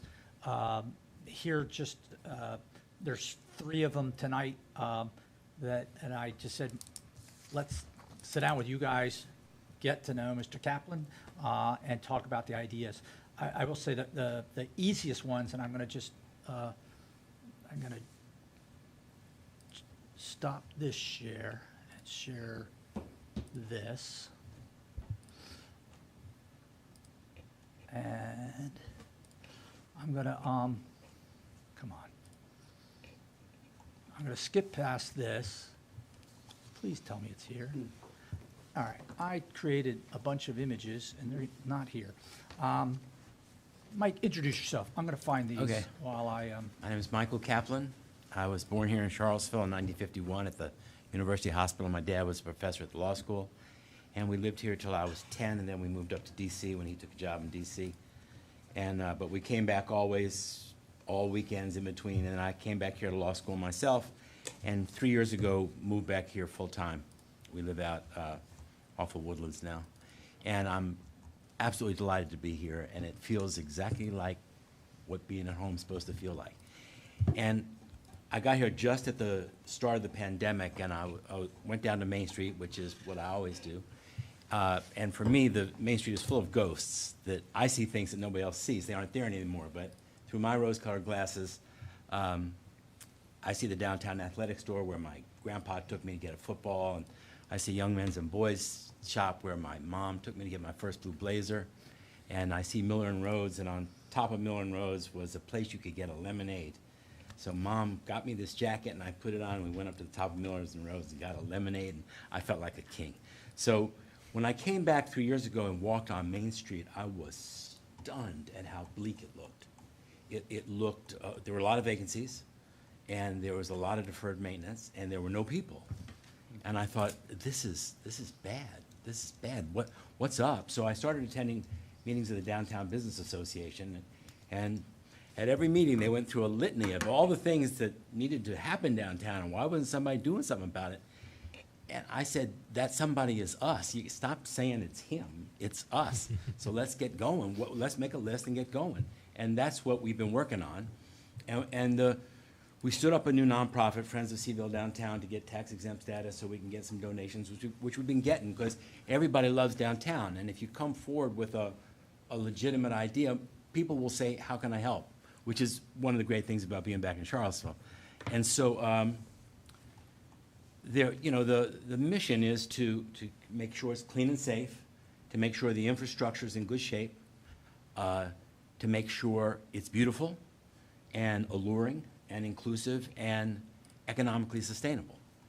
And the merchants are remarkable in their fortitude and determination. And it's been you know better than I do, it's been a rough sled down there for them all. The foot traffic is way down. Somebody told me recently that in 2017 there were 3 million visitors downtown, and the most recent count is 2 million. So that's the demand for their goods. And so it's an historic downtown, and there's a lot of marketing that can be made of that. And so we've been talking about, so how do we raise the visibility of our historic cred? And so this man's been very patient with me, because I run to his office every 15 minutes and say, what about this? He said, no, not that. Yeah. And it's been great. I mean, it's a great learning process, and it's very charming to me that you all just let me come here and talk, which is, small town government is accessible. I was living up in Northern Virginia, and government is not accessible. And so this is delightful that we could just hit the ball back and forth, and you help us figure out what's value add and what won't work. And so part of the historic cred is we've got this inventory of amazing old buildings. And you can go into those buildings and talk to people who have been working in those buildings for 15 years. They can't tell you a thing about the building. And you say, do you know that this building was built in 1843? They get all excited. And you say, do you know what the prior businesses were? No. What was it? It's stunning to me that they don't know. So in talking with Jeff, we started talking about how can we brand the buildings for their age? And this idea emerged. This is a plastic decal that goes inside the shop on their glass door facing out, or up in their transom facing out as they prefer. And we're going merchant to merchant, offering it to them for free. It's only if they want it. But the goal is to get a unified visual prompt that sort of helps on the bricks and up the side streets that connect to the bricks, get a unifying artistic value that sort of lets you know you're in a district. And every one of them says historic downtown, and every one of them will have the age of the building it's on. So with Jeff's help and other people's help, we've been assembling the circus for all the buildings, some of which are easier than others. And we're working with Charlottesville, Albemarle Charlottesville Historical Society to put together the backstories on the buildings and to ratify the dates. But depending on how successful we are raising money, the final version of this is that And I have a couple of the versions here. And with your phone, Yeah. your phone will tell you what building you're looking at, and on your phone you'll get the backstory of the building, including old historic photos and the story of what went on there. And there's some wild stories, as you know. And so, like Miller's Drugstore is a great example. You know, Miller's has been a drugstore since 1875. That's pretty cool. Do you know CVS has always been a drugstore in that building? Since 1895, it's been a drugstore in there, one after another. And somehow it ended up being a CVS almost by accident, but it's a continuation. You know, that's part of the charm of, you know, downtown Main Street has really not changed that much. And so we were talking about metal plaques, and Jeff explained there's a real process behind metal plaques. And in the meantime, we can put up these decals, which you can take, they peel and stick, really. Yeah, I have one here. if they put something on the inside of the store, that, you know, Yeah, as long as they're not this is it. obscuring X amount, yeah. And you peel it off, you can read it from both sides, you peel it off and you stick it like that, and whether you're inside or outside, it looks the same. And it tells you the date of the building you're standing in. And just in getting these approvals, the joy and pride that it triggers is a fine thing, and it fortifies people, it excites them. Yeah. And so, and that's all part of, hopefully you've noticed that there are flowers all over Main Street now, because Friends of Downtown said, you know, we got to beautify, let's have a competition. And everybody threw themselves into it. Staff arranged for there to be a flower market, so the merchants who don't have 10 minutes to spare for anything, because they only have one employee, and if the employee goes to the market, they have to lock the door, and you can't have two employees because the profit margin is too slight. We put a flower market down there, everybody got flowers, and it's all over the place now. And it's a different place. And it's a great thing, and we worked with the schools to put the kids' art in the windows, and the kids are coming down and they're loving pointing at their art in their shop windows. And so it's all little bits and pieces of things. Some of it is small change, but it adds up. It adds up. You know, we'd love to repoint the bricks. You know, that's like $1 million or something like that. We've been talking about you used a word earlier, and I've forgotten already, the luminosity of, when you change a bulb and you change the wattage. The lamping and. The right, lamping. yeah. By just changing the lamping in the existing lights on the side streets that feed into the mall, women's sense of danger at night could be eradicated at about the cost of about $300 a pole. And so we're talking with the suitable people about that and finding out, you know, how to get there. And so another one of our historic assets is the ghost murals. I can see what's there more than other people can see what's there, because I know what was there. I'm gonna hold off on that one, because Okay. that's gonna be a big discussion. And I wanted to say, the other piece, and this is what's fun when we have a conversation with Mike, is we actually run out of paper to write notes on. It really is, and it's, I think it's been infectious, even within NDS, of a kind of a new enthusiasm on the mall. So what, the other idea about these bronze plaques is that these would be attached to the exterior of the building. Of course, then it would fall under our purview. So the suggestion was, get a design, decide on something that we approve, and whatever you cast, then you keep putting it in. But then he and I, we're talking about like, well, how much do we put on there? Well, when a building got, and some of what I mentioned earlier tonight, how much can you put on there? And we, just some of the, I think this shows some of the ideas, do you say historic downtown? Do you just say historic downtown? I don't know. It was a lot of different, you end up with a lot of stuff, a lot of information, or trying to communicate too much. And so I don't think you all, unless you have selected something, I think you No, should. no. Yeah. At your suggestion, I thought, that can wait. Yeah. Because that campaign, first of all, they're about $300 a Yeah, piece, yeah. plus another $50 to install, so you can't do but so many. And then as we got into it, the idea of branding every building got really exciting, because it let everybody be part of the new So self-appreciation. this is on the back burner then? So this is on the back burner now. Because I was gonna, you have some, But free if professional. it's here and if it's a topic for conversation, I'm happy to do it, because we'd be circling back eventually anyway. Yeah, and it was really just, if anybody, if you all had any thoughts So or we made a anything, so list that was of, that. actually Your top Jeff made a 20, list right? of the top 20 buildings. Like, let's say we had the money and we had the approval, what buildings would they be? So he built a list of 20 buildings that he knew the backstory and the purity of the current architecture. And so this is one of them. And so that's why we started toying with, well, what might the plaque say? Because you see a lot of plaques that say George Washington slept here in 1776, and then he didn't. He did. And Yeah. you can't really do that in this day and age. Nobody stops to read them, and it gets more expensive. The sign has to get bigger in order to say it. And really, with cell phones now, you don't need to put that much content. You could put one of those codes, but you don't even need a code, because the camera can read the building it's looking at from the GPS, and it'll just tell you what you're looking at, So and give I'm you gonna- as many pages as you want. Well, good, unless you guys, I'm gonna then go to the main event. Is that, all right? So are the decals just like a placeholder for these? Well, no, so bronze it- plaques? 'Cause it seems to me like the decal is doing everything that you want to do. Right. It And does. we don't have to Without okay It does. having sort of the. Where it becomes a little- Unhistoric aspect of putting brass plaques on old buildings. The place where the brass plaques become more relevant is when you get off of Main Street. You get up on Jefferson and Park and down on Water, where they don't have.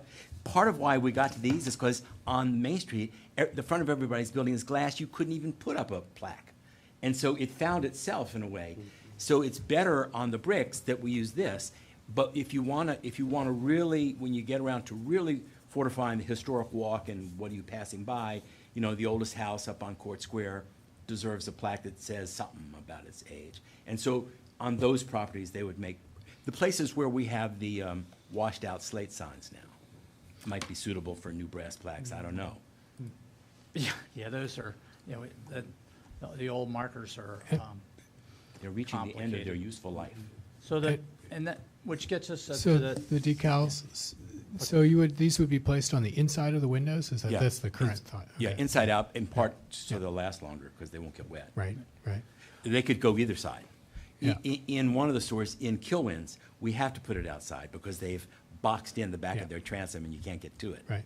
But it's under a cover, so it's not going to get wet. They can get wet, but it'll last longer. I think, I love the enthusiasm and all the things that you're bringing to this work. I think that it's, obviously here on this committee and those that follow this, share that joy of telling stories. And when, getting anything that helps clue people into that is going to be a good thing.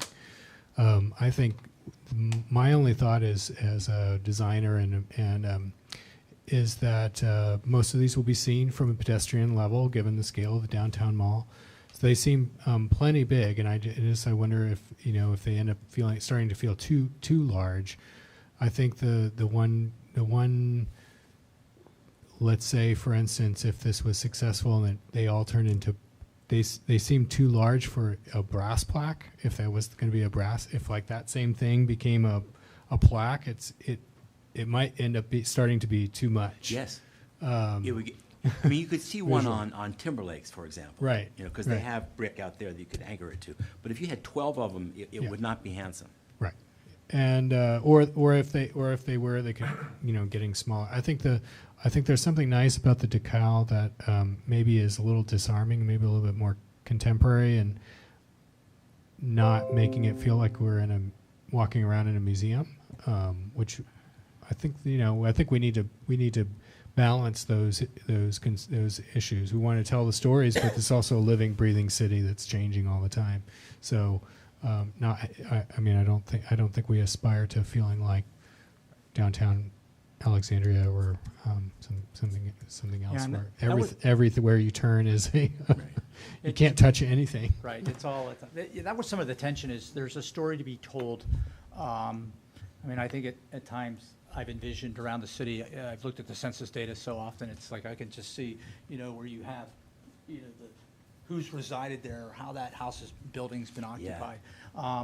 But you want to invite people to ask questions, but you want to provide enough information. And that's where we got into that, all right, well, the building was built here, it burned down, got rebuilt, got this, oh, shoot, now we got 5 dates, and it was 8 different things. You know, can we use 6 font?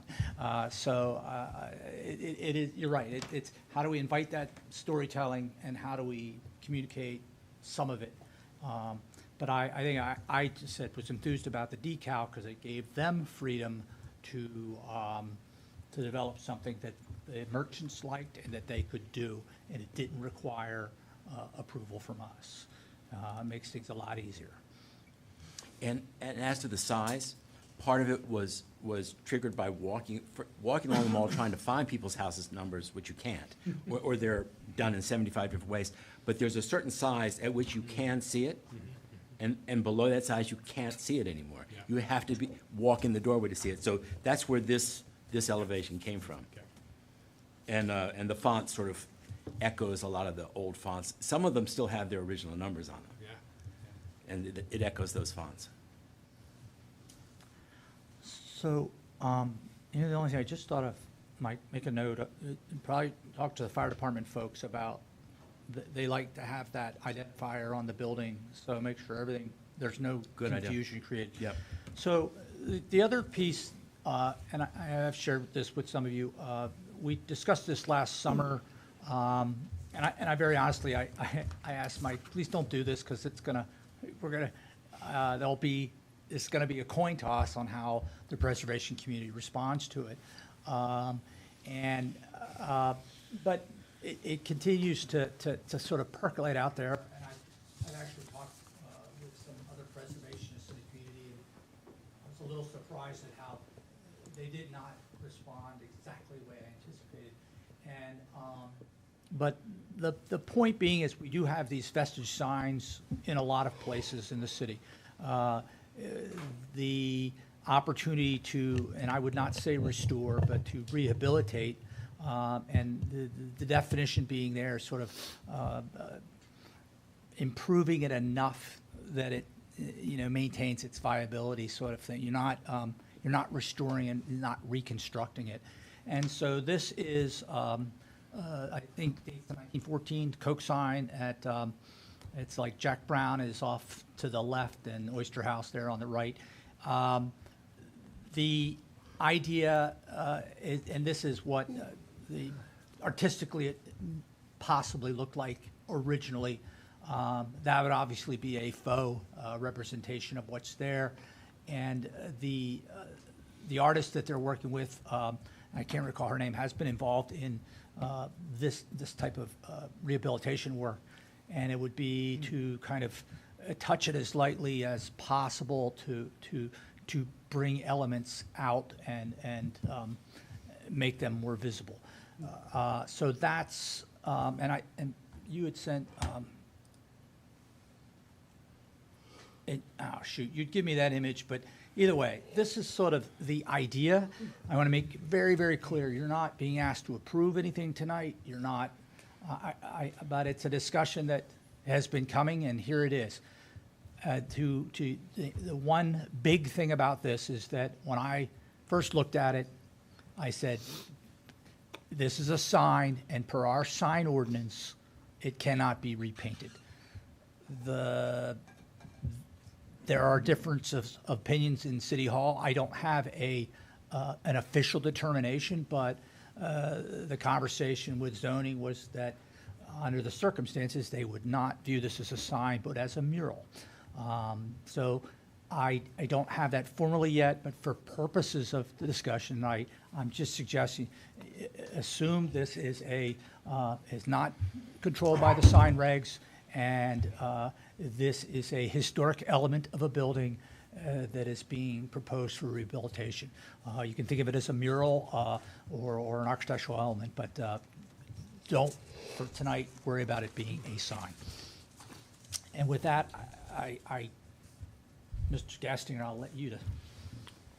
Yeah, no, I think we've all been looking into different thoughts about this in the preservation community and examples of where it's been done, concerns about how it's been done. I'd open it up for conversation. I think, this is the first chance we've had to talk about it.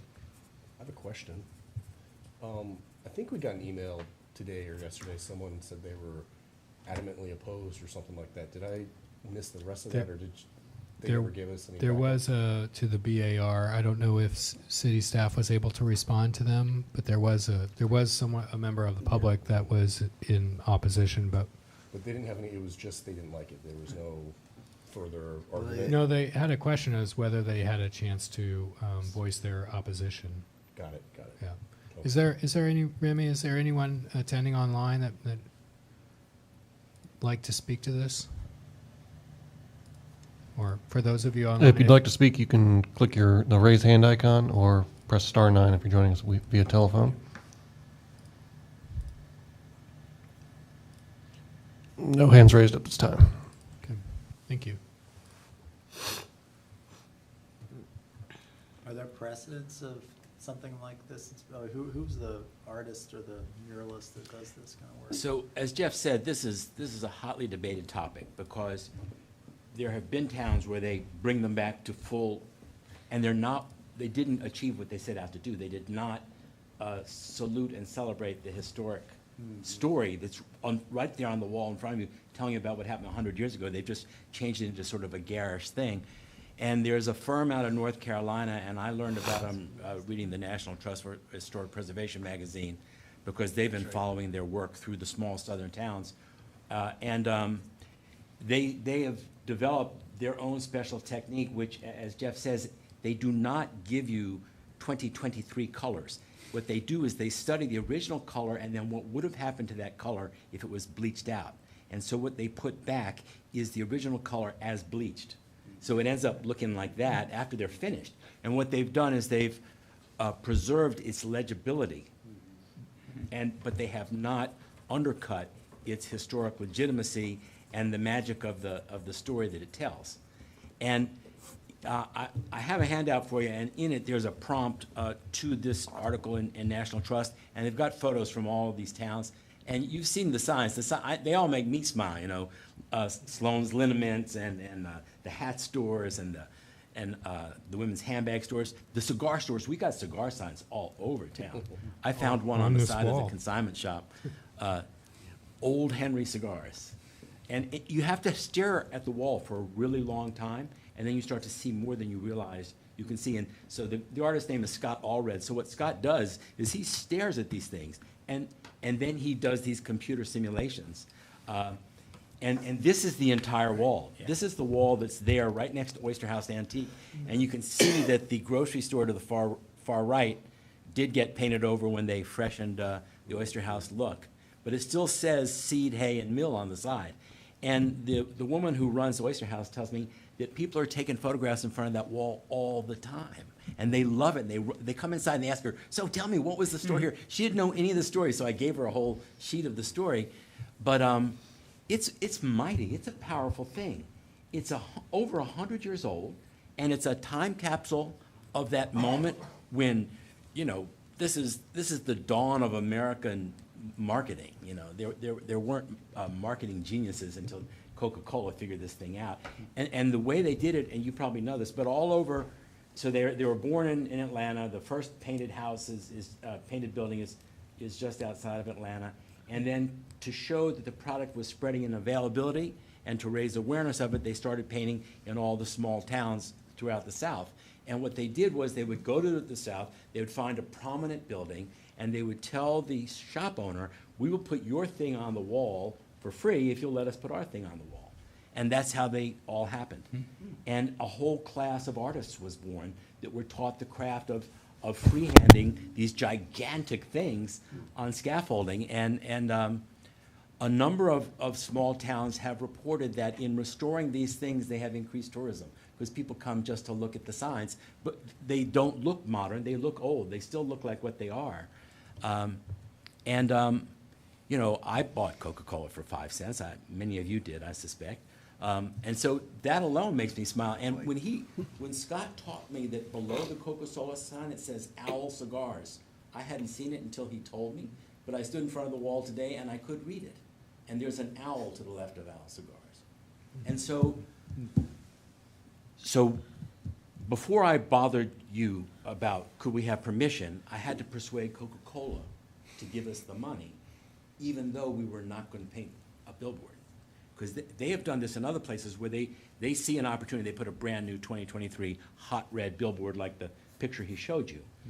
And they had to go all the way through the corporate chain, and they decided to say yes, because they got it. That there's some, for a certain age person, there's a charm in seeing that 5 cents. And they realized that it's just as powerful in its true original sense as even though it's not painted to full saturation. So when they told me that, I called up Scott Allred, the artist down in North Carolina, and said, okay, we got over the first hurdle, which is we got money for this. Now we got to get permission. Can you give me some computer generated stuff? And so he did this on his time.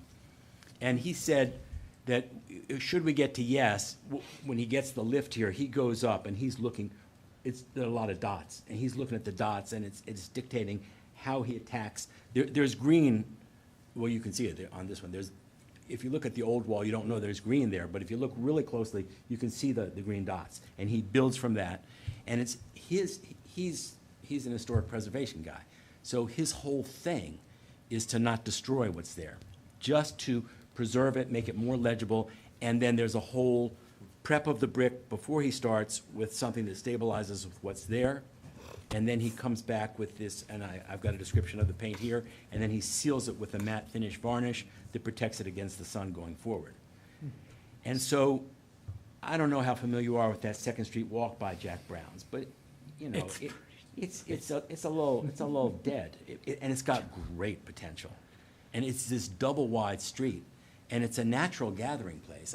You know, someday when Jeff's not looking, I'll put a cafe chair and table there, and I'll invite him to lunch, you know. But it's essentially the gateway to the downtown mall if you park at the Water Street garage. And so it would be wonderful to have this there when you go by it. So in this rendering, all of the patina of all the different ads are all amplified so we can read them a lot more than you can currently. Is the intention to restore, to rehabilitate all of them, or just the Coca-Cola one in the middle? All of them. All of them. So that rendering I mean, you haven't said that, but if you asked all of them, because that's the story of the wall. So the rendering Coke is trying to pay show. to do all of them, or just the Coke one? So when I asked Coke, I padded the number, because I knew what it cost to do the whole thing. Fair enough. And We're being Coke recorded, approved a Mike, yeah, number that they think is just the Coca-Cola sign. But when I go back to them and do full disclosure, I'll say this is consistent with how you all started this whole wall mural campaign. In the olden days, you put up the other people's stuff in exchange for the right to put yours. And it's still, I mean, I'll be frank with you, the budget, the artist told me that to do the whole wall, he can do it for $30,000. He'll move down here for a month with his assistant and go up and down that thing. And so when I put it into Coke, I told him it cost $30,000 to do that mural. And what does he use? Does he use like old paint, or, I mean, he just No, the paint he uses is, pixelates it or something? exterior professional grade acrylic. custom mixed to achieve subtle and muted colors that match what is now and some of what was on the wall. Slowly layered, using his technique to recreate how the colors of paint really age, preserving the charm of the original and rendering the faded sign more legible. So it's honoring what's there and making sure it stays there, and then giving it a little more power by raising the legibility. And it's like controlling the brightness on your screen. He can go up and down. If you say, you know, I really like the idea of the whole wall, but Sloan's liniment is too bright, he just does less of it. Does it, I'm kind of wondering if it confuses things if you paint over it, but with not the same color that was there? Well, right, it's not, it is the same color, distressed. He starts with what the color is, but his idea is to recreate what was there. So he has to distress it, because whatever was there is distressed now. Okay. So it's authentically what that paint would be if it hadn't been all baked off. It would look like 1914 green that had been sun bleached for 100 years, but not totally washed out. Yeah. And you end up with that. Okay. I will say that. It's like buying a pair of jeans that's already been distressed. I love it. Yeah, I love it. It really is what it is. Yeah. Okay, but that makes sense, because, I mean, in a sense, you're literally distressing your jeans versus paint. Like, are you mixing different He's distressing pigments? his technique. I mean, he's not going like this. He's, you know. But it's not like, he's not adding like white to the pigment to make it look bleached, I guess. No, Is that- okay. no. He's blending it muted to begin with. So I was going to say, what the direction I got from when I even talked to Richmond, so there was you either support it or you don't, but the people that did or that were seeing it done, the criteria was that it's not a false representation, you know, that it is and I think you used the perfect language, that we're preserving the legibility of a faded sign. And so that seems to be where the preservation world kind of is finding it acceptable, that we're not repainting it to look old, we're pulling out what's there, it's not fake, and making that legible. So I know that's a very fine line there, but that's how I read it. So again, it's if you're going to do it, then do it this way, and that's following what Michael's been offering. Yeah, I feel like from a preservation standpoint, you know, if you don't do anything, it's going to do nothing but continue to degrade to the point where it's gone. Right. And so if you're, you know, if it's worthwhile and you like it and you think it's worth saving, then Right. preserve it. Yeah. I mean, I'm really fascinated by the conversation in the community. And when I read the different scenarios, I feel like where I am is that there are places where this makes sense. I thought actually the Park Service brief, even though it didn't get into a lot of necessarily the specifics about painted signs, it offered some good guidance into how to think about this in terms of whether or not the sign was, was it, did it represent a particular local business, or was it tied to the use of the building? It was something unique to that location? In this case, for me, I think that wall is unbelievable. It's really interesting. It is. And just since I was really paying attention, I looked today and I thought I saw probably about 10 to 12 different signs on that wall. Sterling Jeweler is in there. Yeah, it's a lot. There's a lot, and it does spark your curiosity. I have real concerns that this would obfuscate that, or make it difficult, or bring some things up over. There's 2 or 3 signs just in the Coca-Cola sign alone, and part of the joy of looking at that wall is seeing those different layers simultaneously, and I guess came thinking that this was primarily about the Coke sign, which is one sounds like there are like 16,000 of these across the U.S., so not necessarily distinct or one-of-a-kind example, or nor a particular local business. So I think that, like, for me, the story of architecture downtown is present in that wall, because you can see the changes over time in all of its different iterations, and so I feel like it's not the best. I feel it feels a little wrong to me to even bring up all of those layers kind of simultaneously. I don't know. Wait, it's wrong to bring them all simultaneously, or to overlook some of them? To both. I think it's beautiful in its current state of fading and in its ghost character, and sort of somehow like turning up the amplifying all of these different layers, and then kind of like putting a coat over it to keep it from fading further seems, I don't know, it doesn't seem like the best. But for me. You know we lose it if we don't do anything. And that's what Charlottesville was for 100 years. Right. Well, I mean, yes. I mean, our city is constantly evolving, and painted signs do fade. I don't know if we need... I mean, it'd be one thing if there were still sort of a tradition of this. It feels funny to freeze it at a certain moment in time. Yes. Like, what if Silverchair or, Willow Tree decided to put one of their advertising? Well, and that's another aspect that is pretty unique about Charlottesville, is that we are not a town of billboards. Generally, that was not always the case. This was certainly a period, but currently today, we are not bombarded by a lot of commercial signage, and I think that's a good thing. I think it has led to a more humane pedestrian scale experience in most of our city, but that's my thought on it. It did seem like we had someone on the call with the hand raised, so before we go too far, should we? Yeah. Remy, is there someone there? Sorry. Yes. Michael Fitz. Yeah, Michael sent the email to you also, yeah. Michael, can you hear us? Michael, you're welcome to make a comment for 3 minutes. Can you give your name and address, please?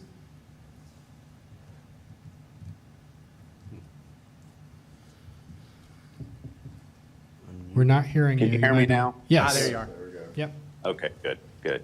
I'm at 887 Locust Avenue. I've been down here for 25 years. I'm an artist in town, and I absolutely love that wall exactly the way it is. I think it's a natural effect that's been happening to that wall.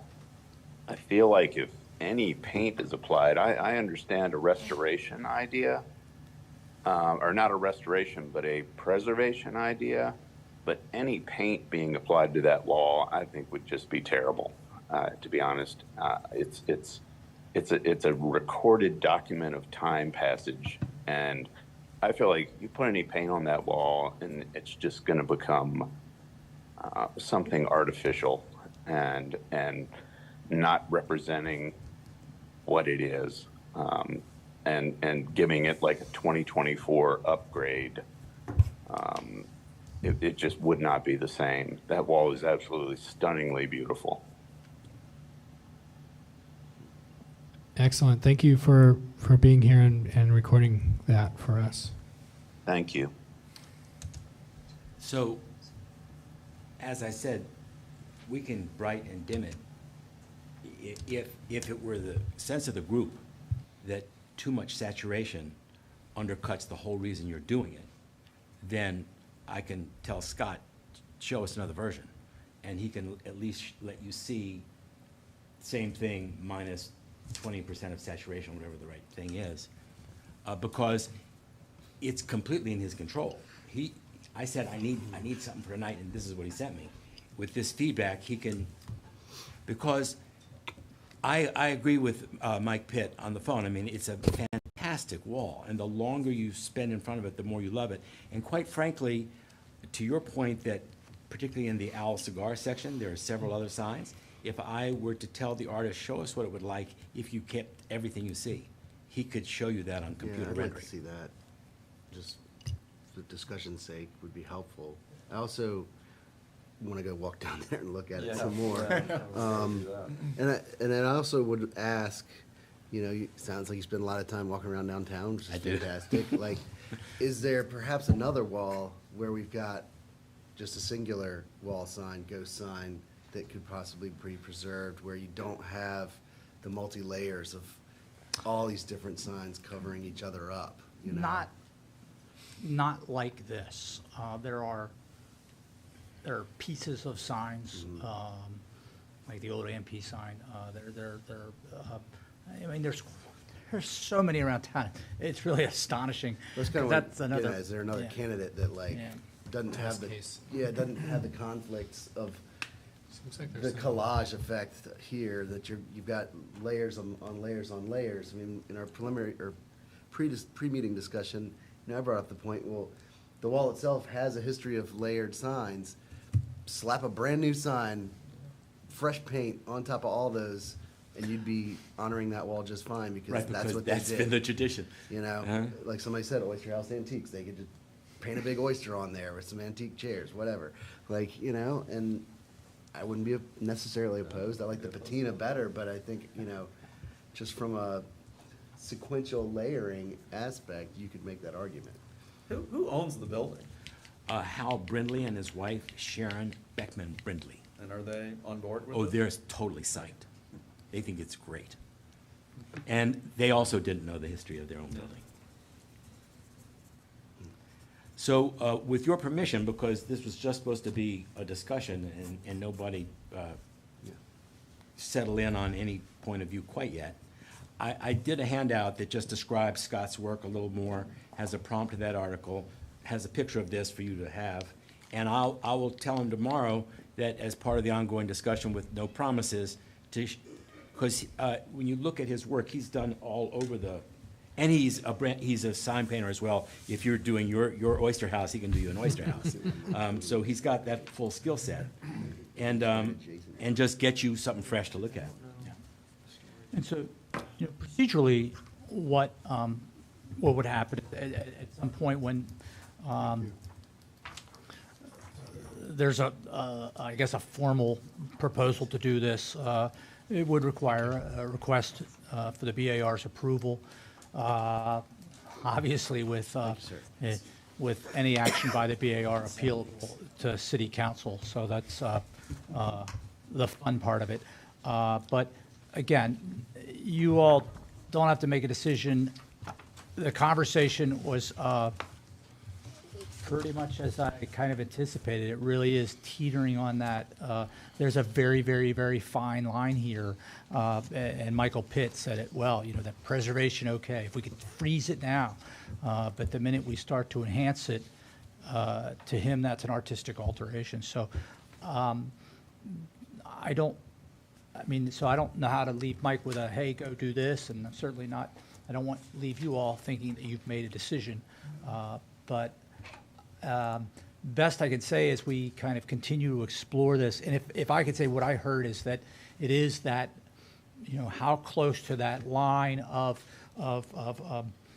preserving legibility and sort of increasing that visibility without falling over into, oh, we've repainted the side of this building. That's what I've sort of sensed, is that a reasonable starting point, or? Well, just as an observation, I walk down that street fairly frequently. I go down to the gallery, into the live arts quite frequently. And the truth of the matter is, I've glanced at those signs before. They don't stand out at me, and I didn't know the history of it until just now. So while I understand some concerns about, preservation and so forth, for most people, they're basically not there. They're illegible.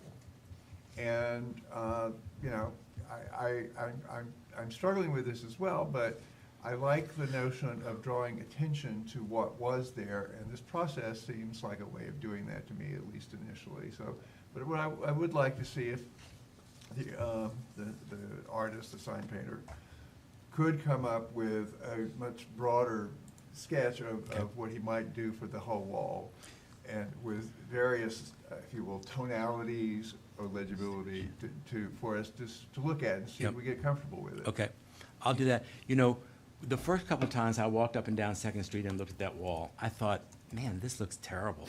It looks like peeling paint on a brick wall. This is looking run down. But then I started studying, and it's like discovering a rabbit's hole. And so, right, being able to read just a little bit of it draws you in, and I'll get you other drafts. I mean, it's a good challenge for him, because this, as original as this conversation is, it's not that original, because every town has to answer it their way. And some of them go back to full bleed. They go back to 100%. Brown's Derby. Yeah. It's sort of carnival-ish. Some of these towns are really bleak, and so it's the most exciting thing there is downtown. So it becomes an asset of a sort. 100 years, it'll look. It'll look like this. All right, thank you for your hospitality. Thank you very much. All right. Hey, Mike, thanks. One thing I mentioned to Mike too last summer is, and I'll toss it out to you all, is we have, and this came up last year with that discussion about that window over near West Main Bridge, that they wanted to put a movable panels in, or maybe it was a couple years ago, but we have some storefronts on the mall that are pristine. I mean, they're really, in just remarkable good shape. The details are there. And so it's, that idea of, all right, what are those, just like this wall that we all walk by and never really, although I would have bet you $100 earlier tonight that said Coors beer at the bottom. So I'm a little shocked it says cigar, but. No, there's both. There's a big C. There's two. Sorry. No, there's multiple. Yeah, I think it's a much bigger Coca-Cola Okay. on the whole wall. So, At least a big Oh, I smoky put C. it, I'm just saying, so my last thought was just, I'd really invite, you to look at the mall, look at some of these buildings and really take them in, and let's begin to elevate the visibility and awareness of some of these that are, they may seem sort of benign, but when you look at them, they really are in their point in time, well-preserved, pristine in some ways. So I think that'd be great. It's a good opportunity here. All right, so. There's a Coca-Cola sign on 8th Street off of West Main that isn't obscuring any other sign. Yeah, there's, There we yes, go. I got to share with you That's kind of what I asked. I think there's a bunch on Water Street, on the rear facade of the mall buildings on Water Street. There's There's be several. downtown. I just pass this one on the way home all the time, and I love it, and I don't want it to go away. Okay. I don't think anyone's gonna pay money to paint a building on 8th Street off of West Main. That's, 8th Street Northwest, Mm-hmm. on the back of. All right, so, just Barbershop, salon. moving along quickly, just to give you the update, next Wednesday evening, we have as you know, the nomination for the National Register, the Downtown Mall, that will be going formally to the Virginia State Review Board in June. We will be having a community meeting next Wednesday in this room, in City Space, starting at 5 o'clock. The consultants will be here, representatives from VDHR, to sort of summarize their findings to anyone who's interested. But that's just part of the process of the public outreach going into that state review meeting. And I didn't know if you all had any questions about that, but I wanted to put that on your calendar. The other thing, and I was not able to put as much into this as we wanted, so I'm really just gonna introduce it to you and share with you something that, I'm sorry, I'm not gonna spin my wheels on it. So one of the things we have is and Carl, you'll probably be seeing this before most of us. This is, I don't know when the next section that's coming out really gets into the BAR process and operations, but I had gone through, kind of said, all right, in the new zoning regs and these different corridors, and I apologize again for it not being very clear, but there are, for example, some of these, if you see the like 15, 10, 10, so in some of these places where, for example, on East West High Street was an example that I raised. We have, come on. So you have, the buildings with a, somewhat established typical setback, 2.5 stories. The zoning particularly that's proposed for High Street would really alter that. And so that's, I was going to work through with some of you, some of the examples and things that we've seen, but I said I'm not ready to do that, but this is a discussion that's coming at the larger level. I'm just not able to evaluate everything, but I did say, like if we came in here and suddenly buildings have to, are 5 feet from the, setback and they're 4 or 5 stories tall, that really alters this, how the BAR approaches design review, and we needed some clarity on that. I mean, similarly, Rugby Road, while a conservation district and residential, so it's not necessarily falling into where the zoning is suggesting something, problematic. But it's a good example, again, where those deep front yards are typical. And so if something were to come in and say, oh, no, we now want buildings up on the street and tall, it begins to alter how the design guidelines, what you all are able to do. And so still trying to get some clarity on that.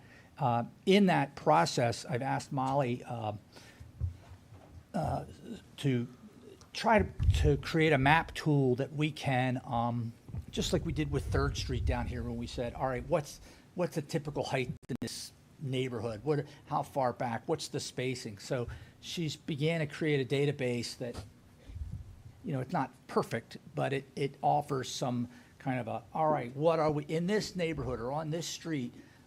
What are some typical things so that we can anticipate some of these zoning questions?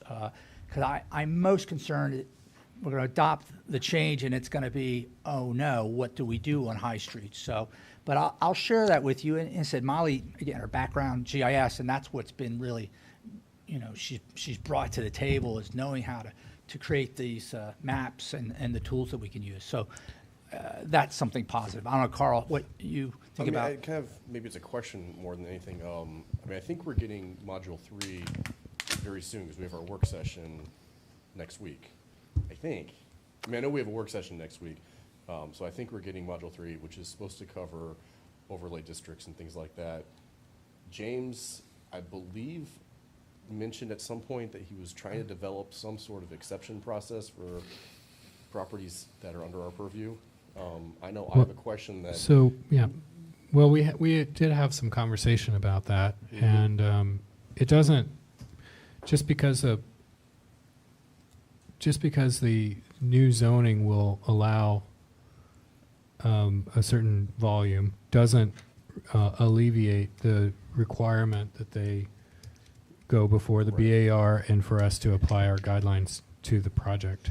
And that's something but I've asked twice now. Yeah. We haven't discussed it. I've tried to get from council. Are we going to be able to continue to operate like that, or is council going to overrule us? And I'm trying to understand from council. Well, so that's what I understand is will be clarified in from what James had said to us, and I think that's from a statute point of view. It doesn't change the way that, or at least until we see this, maybe the new ordinance. But it doesn't change the way we operate. On the other hand, all that being said, if the zoning ordinance is way out here and what is actually allowable here, and there's a very broad gap, then it really puts us in a very difficult position where we don't want to be in, to be constantly overruled and be going to city council all the time and essentially become ineffective. I don't understand necessarily how zoning works, but wouldn't a zoning ordinance basically overrule our guidelines in a hierarchy of laws? I don't know. No, the guidelines they are an overlay on top of zoning. So for example, on the downtown mall, zoning is recommending 10 stories with like a bonus of 12 stories if you have all affordable housing of a certain percentage of AMI. Now the understanding though is that we're probably not going to let them demolish a bunch of buildings on West Main Street or on East Main Street to create 10-story buildings. But maybe we'd allow something like, if the landmark was finished, something like that. Right. So it's, trying to get an understanding of, are we allowed to operate in that sense? So hopefully we'll find out. I think James, he knows about it, he's working on it. Obviously he met with you. The thing I'm worried about, but I think James is trying to come up with an exception for it, is like the setbacks. So if you're mandated that you can be no further back from the street than 10 feet, and you've got a street like Rugby where everything is set back 50 feet, there needs to be something that the BAR can say, no, it needs to match the existing setbacks. Right. Yeah, the complicating factor is there's no way to not allow an applicant to appeal. And sort of taking the argument to its absurdity, it would be, well, we want the council to promise not to overrule us, and that can't happen. Right. So that's Get where an I. understanding from them, like, what do they expect from Right. us? So that's where I feel like it's, the imperative is to say, all right, where do we see problems so that we're not going what if, that we're able to say, all right, here are some concrete examples of what we're talking about. And it's sort of like the solar panels on a slate roof. I know we have others that are coming to us. Should I waste their money with an application fee? I mean, that's I don't know, and I don't mean that to sound mean. I don't know. I mean, if it has a precedent been set.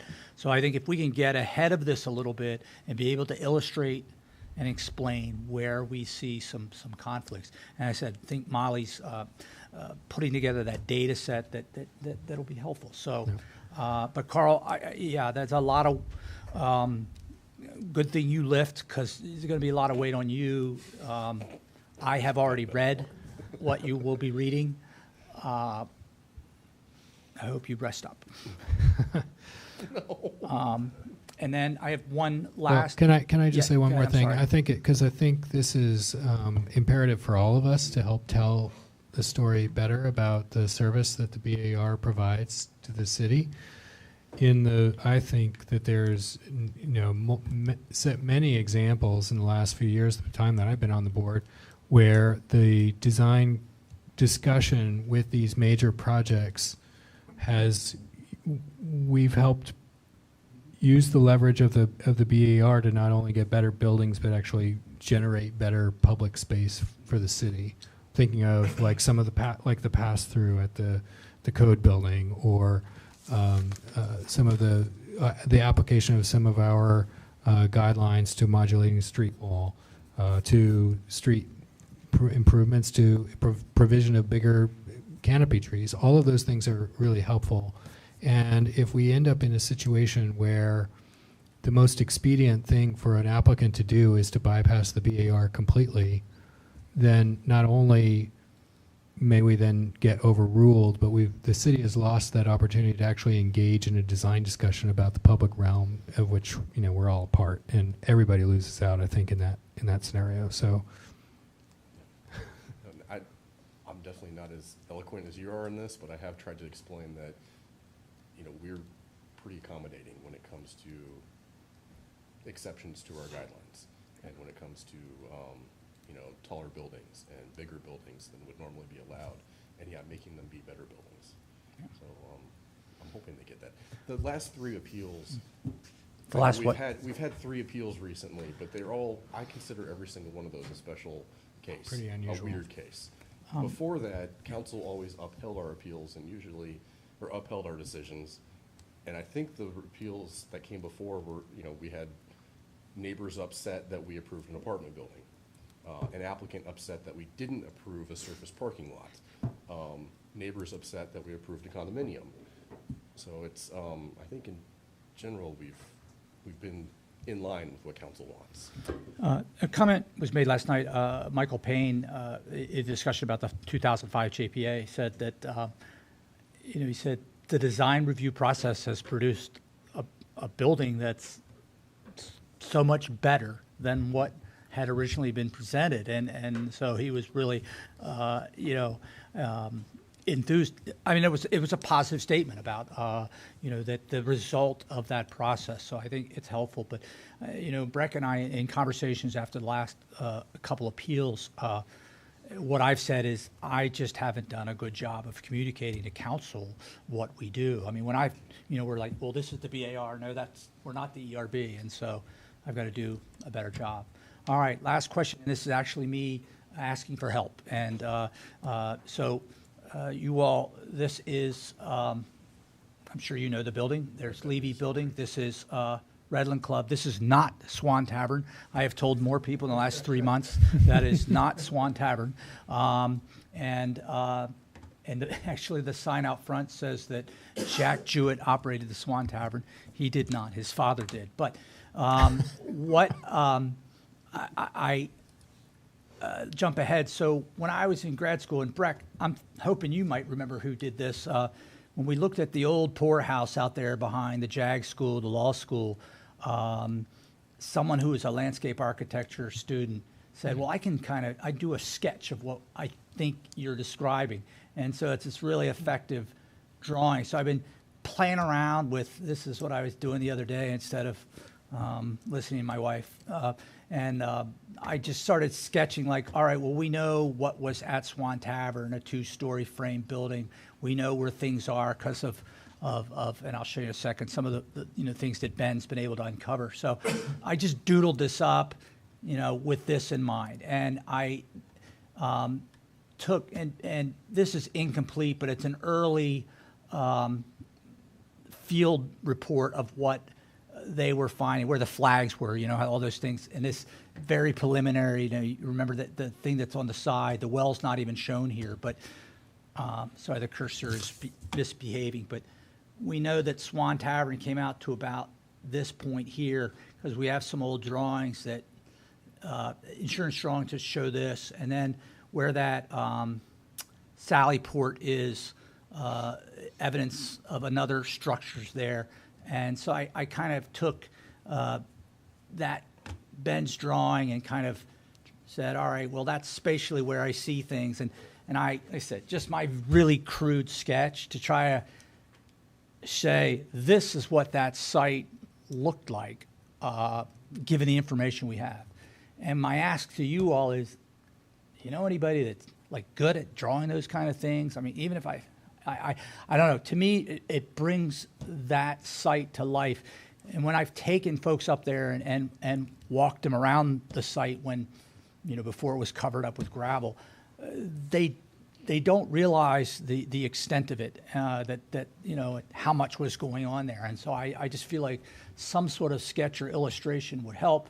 I just don't know who to ask. So there you go. If anyone knows someone or wants to volunteer someone or willing to give it a try, call me. And that's the end of my thing, other than, tonight is, we're halfway through. Our next meeting is on Wednesday, June 21st, because of the holiday. So make sure you make note of that. And BAR dinner, make sure you talk to James. Any questions about that? Anybody, any volunteers? So they're done, is that correct? There's Did I read the excavations, So, yeah, the architecture is they are finished at the site. They will be there as, when demolition, when it begins, and, you know, when excavation begins, the archaeologists will be available. I think they want to continue to monitor, you know, whatever they can at the well site. But, you know, active excavation at the site for artifacts is over. What we now have are, Ben said he's got 35-gallon buckets of stuff. I have requested some state funding in a grant that would contribute to a, hopefully at minimum $20,000 to at least initiate some of the analysis of those artifacts.